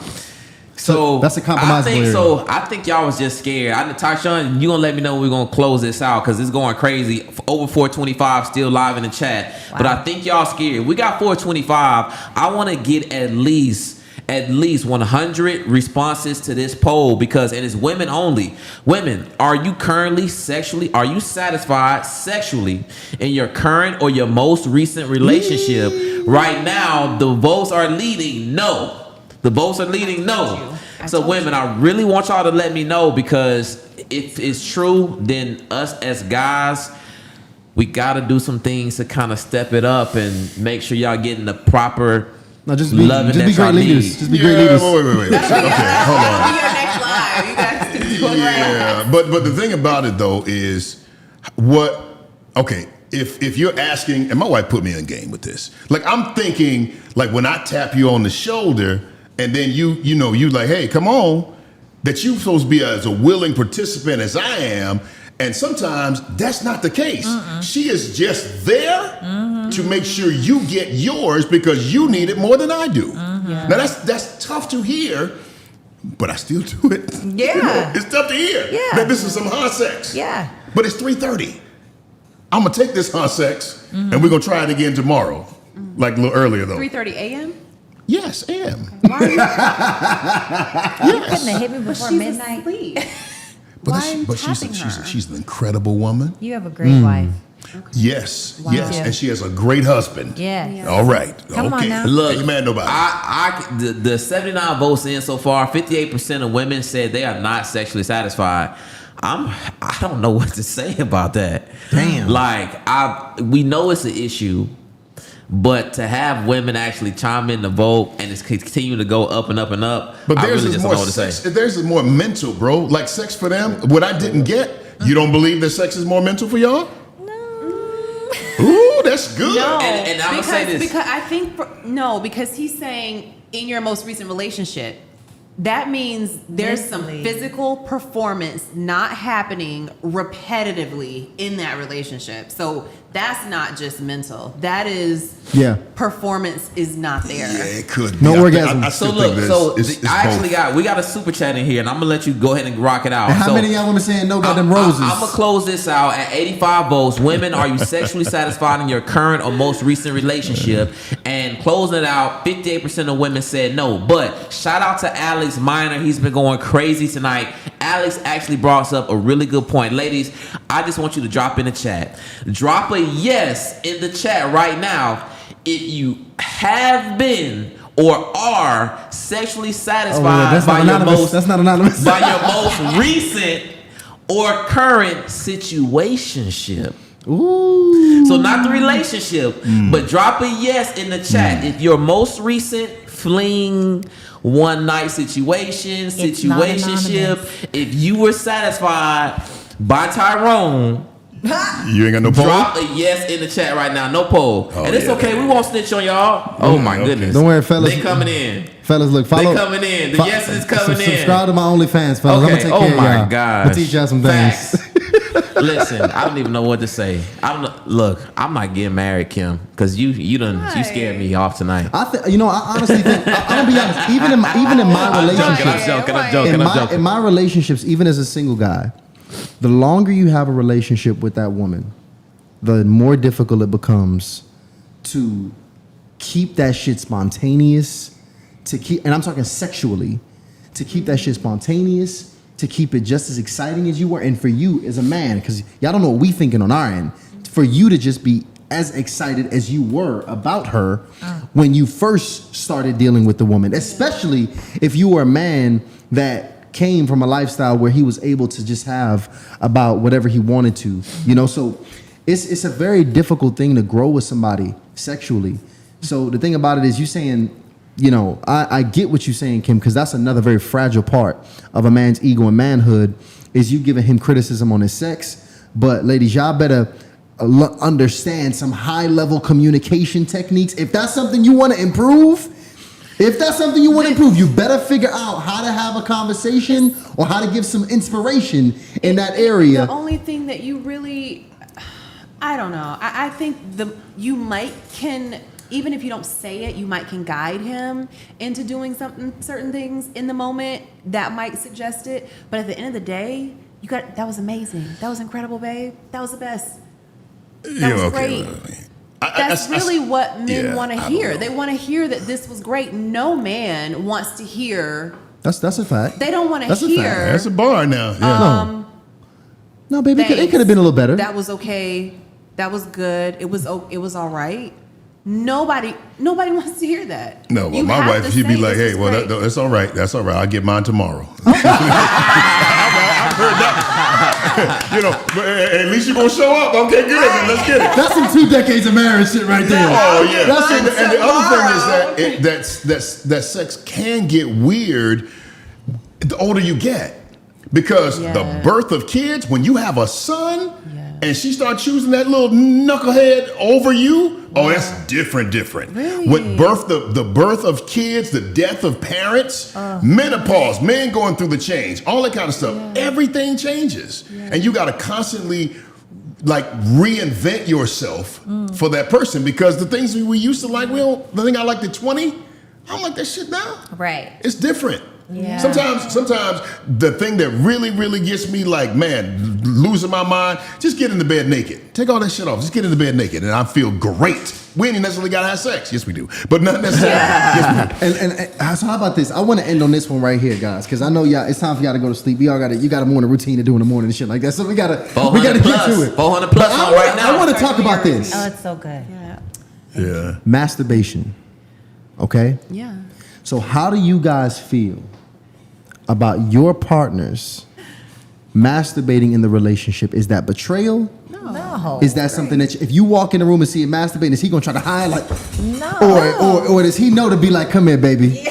You know what I'm saying? Like, what are the rules as it relates to masturbation in a relationship? My wife didn't really care about that. Like, she don't care about porn. She don't care about like none of that. I care about it, but she doesn't care about it. So it's just like there's no thing. There are no rules. Okay. Not for my wife. My wife is different though. She kind of OG with it though. Okay. Okay. She like, yeah, there you go. Go ahead. But I don't. No. Porn is private.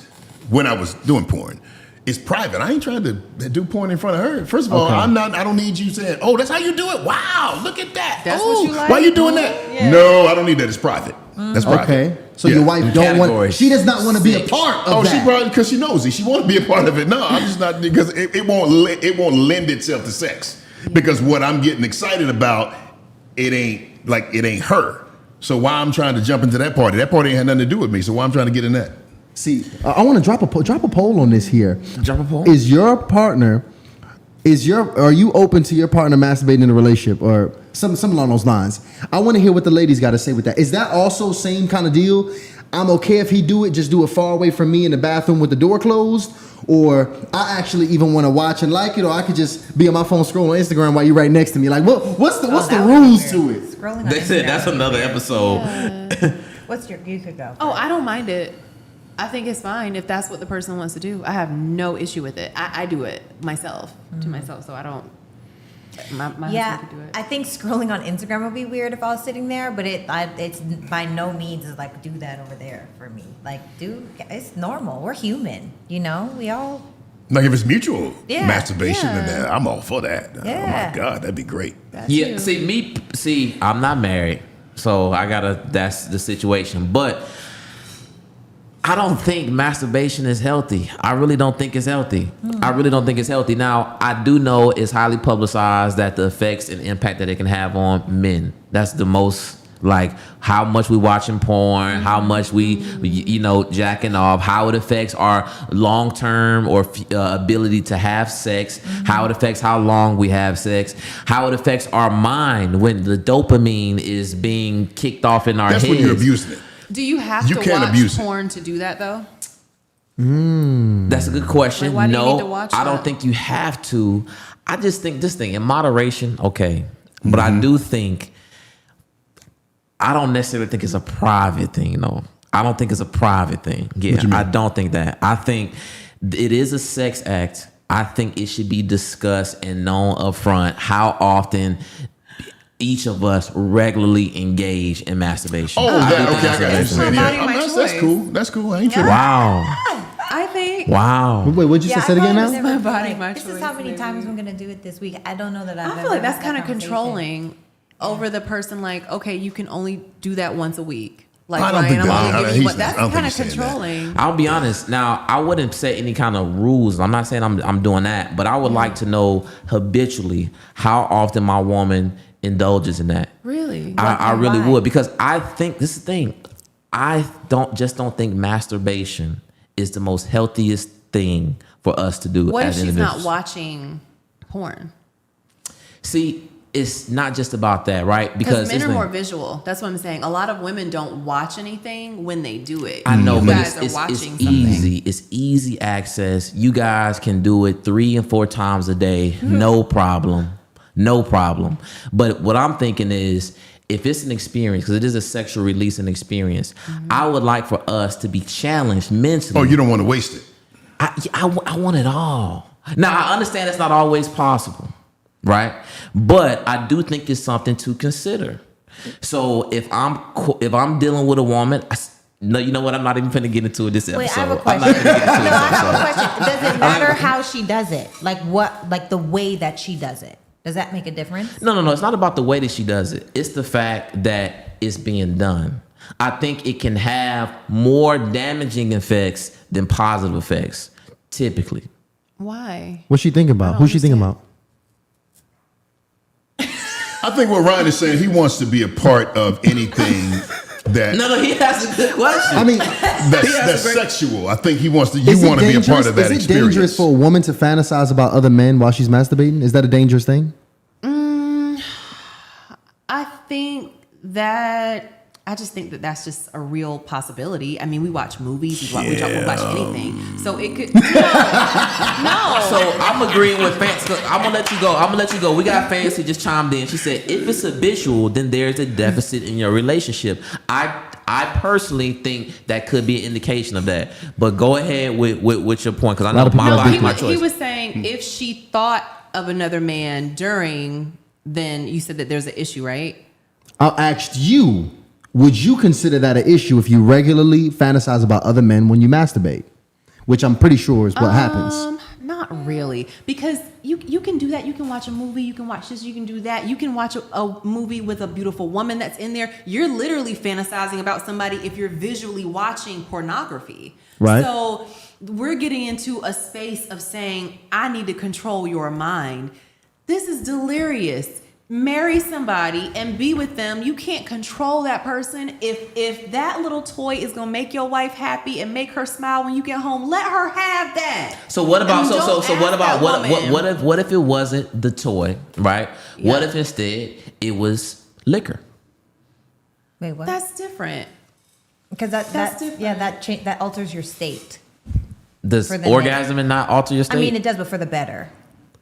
Is it? That's the thing. I think that's what's debatable. Well, see, here's the I thing. think that's what's debatable. I think anything that brings high levels of pleasure Yeah. can be perverted and abused. Oh, for sure. So that's the thing. Now, when you say that it's my body, my choice, cool, but literally, trust me, I know women who are addicted to masturbation. I know men who are addicted to masturbation. Yeah. And most women, especially if you consider that these women are literally, the poll just told us these women are not being sexually satisfied and fulfilled. So mentally, you start making a habit of sexually satisfying yourself 1 time a day, 2 times a day, 3 times a day. Now I potentially even lose the interest of having sex with this guy altogether. Yeah, Or yeah, because communicate now to I the know guy I'm how to having an please. issue. I know how to please myself better than this guy can please me So altogether. but what is the and I just want this for clarity. What is define masturbation? Self-pleasing. But self-pleasing how? Does that mean? It could be a toy. It could be with your hand. It could be whatever. You pleasing yourself without anybody else. But Sexually. You orgasming by yourself with no one else involved. okay. That's it. Simply. Leave us alone. Leave us alone. Because this is If you found out your man is masturbating 2 or 3 times a day, how would you feel about that? It's different because it Be actually real, Kim. weakens a Kim, be man. real. It weakens a man for him to ejaculate. It's completely different for a man and a woman. So if he needed to do that 2 and 3 times a day, and I was pleasing him, I would feel that it's probably fine if he's being sexually fulfilled. But if he said, "Babe, can you try this? Can you try that?" and I feel that my man wasn't sexually fulfilled, that's different. Then I'm gonna do everything in my power to make sure that my man is pleased and happy. And what do I need to do? That's where it's going to be. But when you talk about, I'm just, like I said, I'm a realist. And so look at the poll. The women, okay, on average, we may not have the best sex, but again, it's not on our hierarchy of needs. So the man has checked most of the boxes we have. Yes, he may not fully sexually satisfy all of our needs. He does most of it, but every now and then she might want to use, what is the thing, the rose or whatever. She might want to use something every now and then. That should be okay, right? No, listen. I'm okay with moderation. That's why I think it's important to discuss it up front about how those practices go.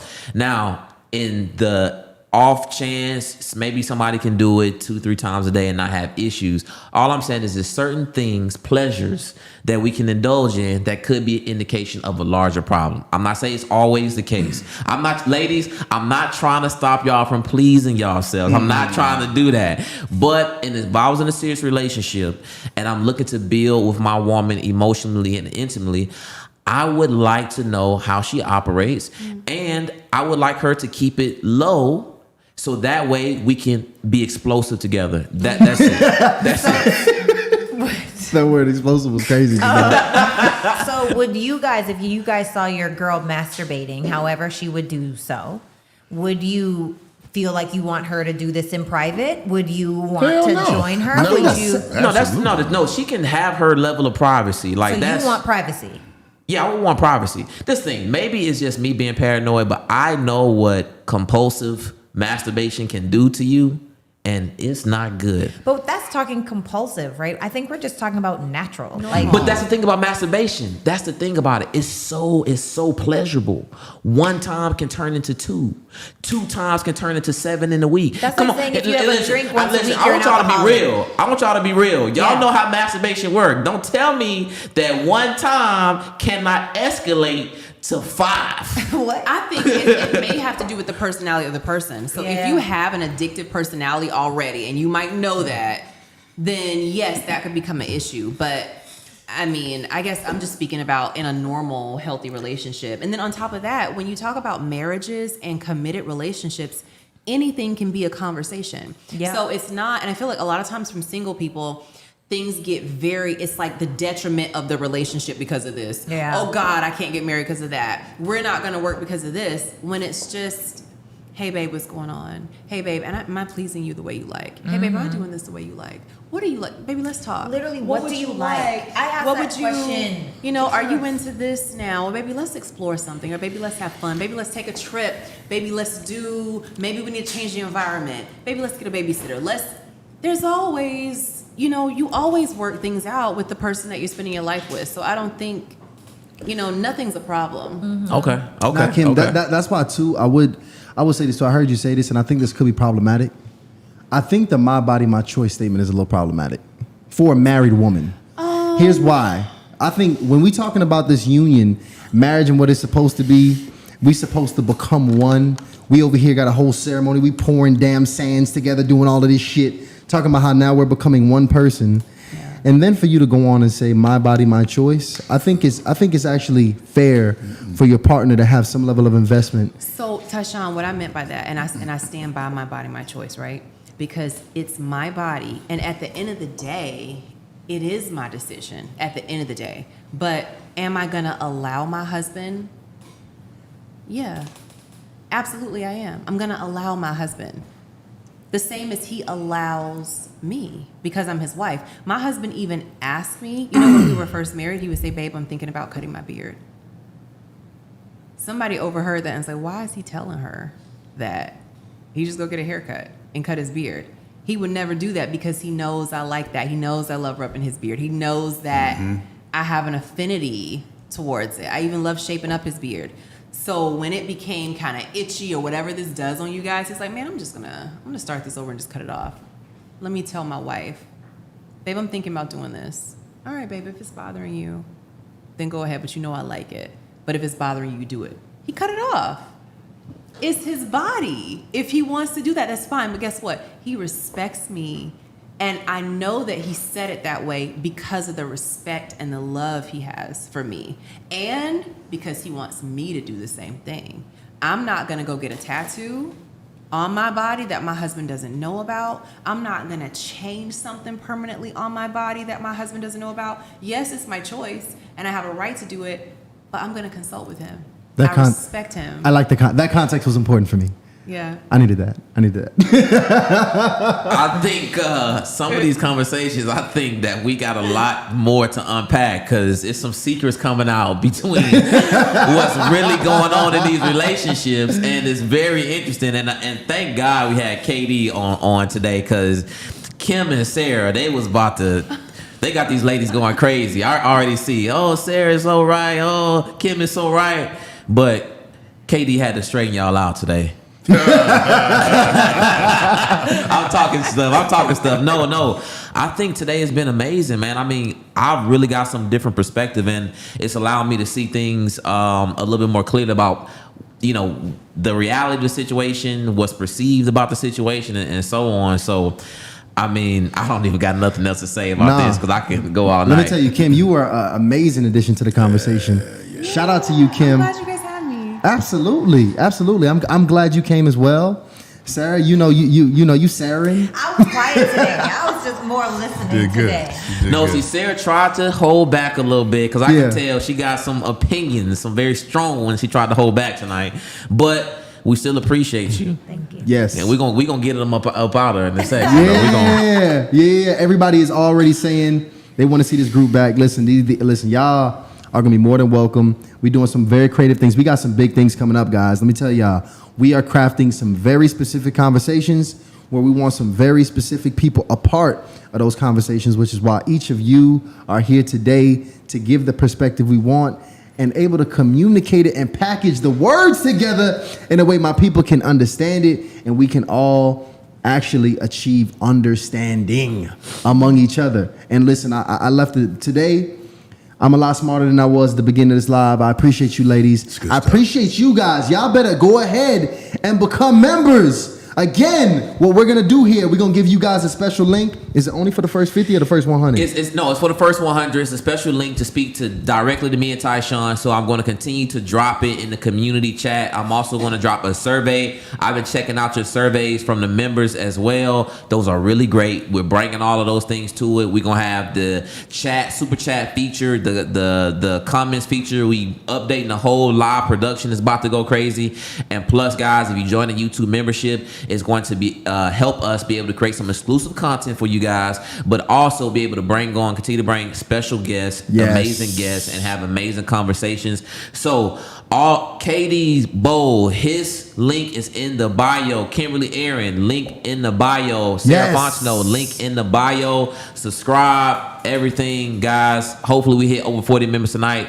Over 400 people on the live. I mean, I can't complain. This was lit. Shout out to my Uncle Will up in here. Shout out to Will up in the chat. You better become a member too, all right? You family. Don't play that. Don't play with me, all right? Facts. But listen, y'all. Thank you so much again for everybody tuning in to another episode of Highly Initiated. We are out.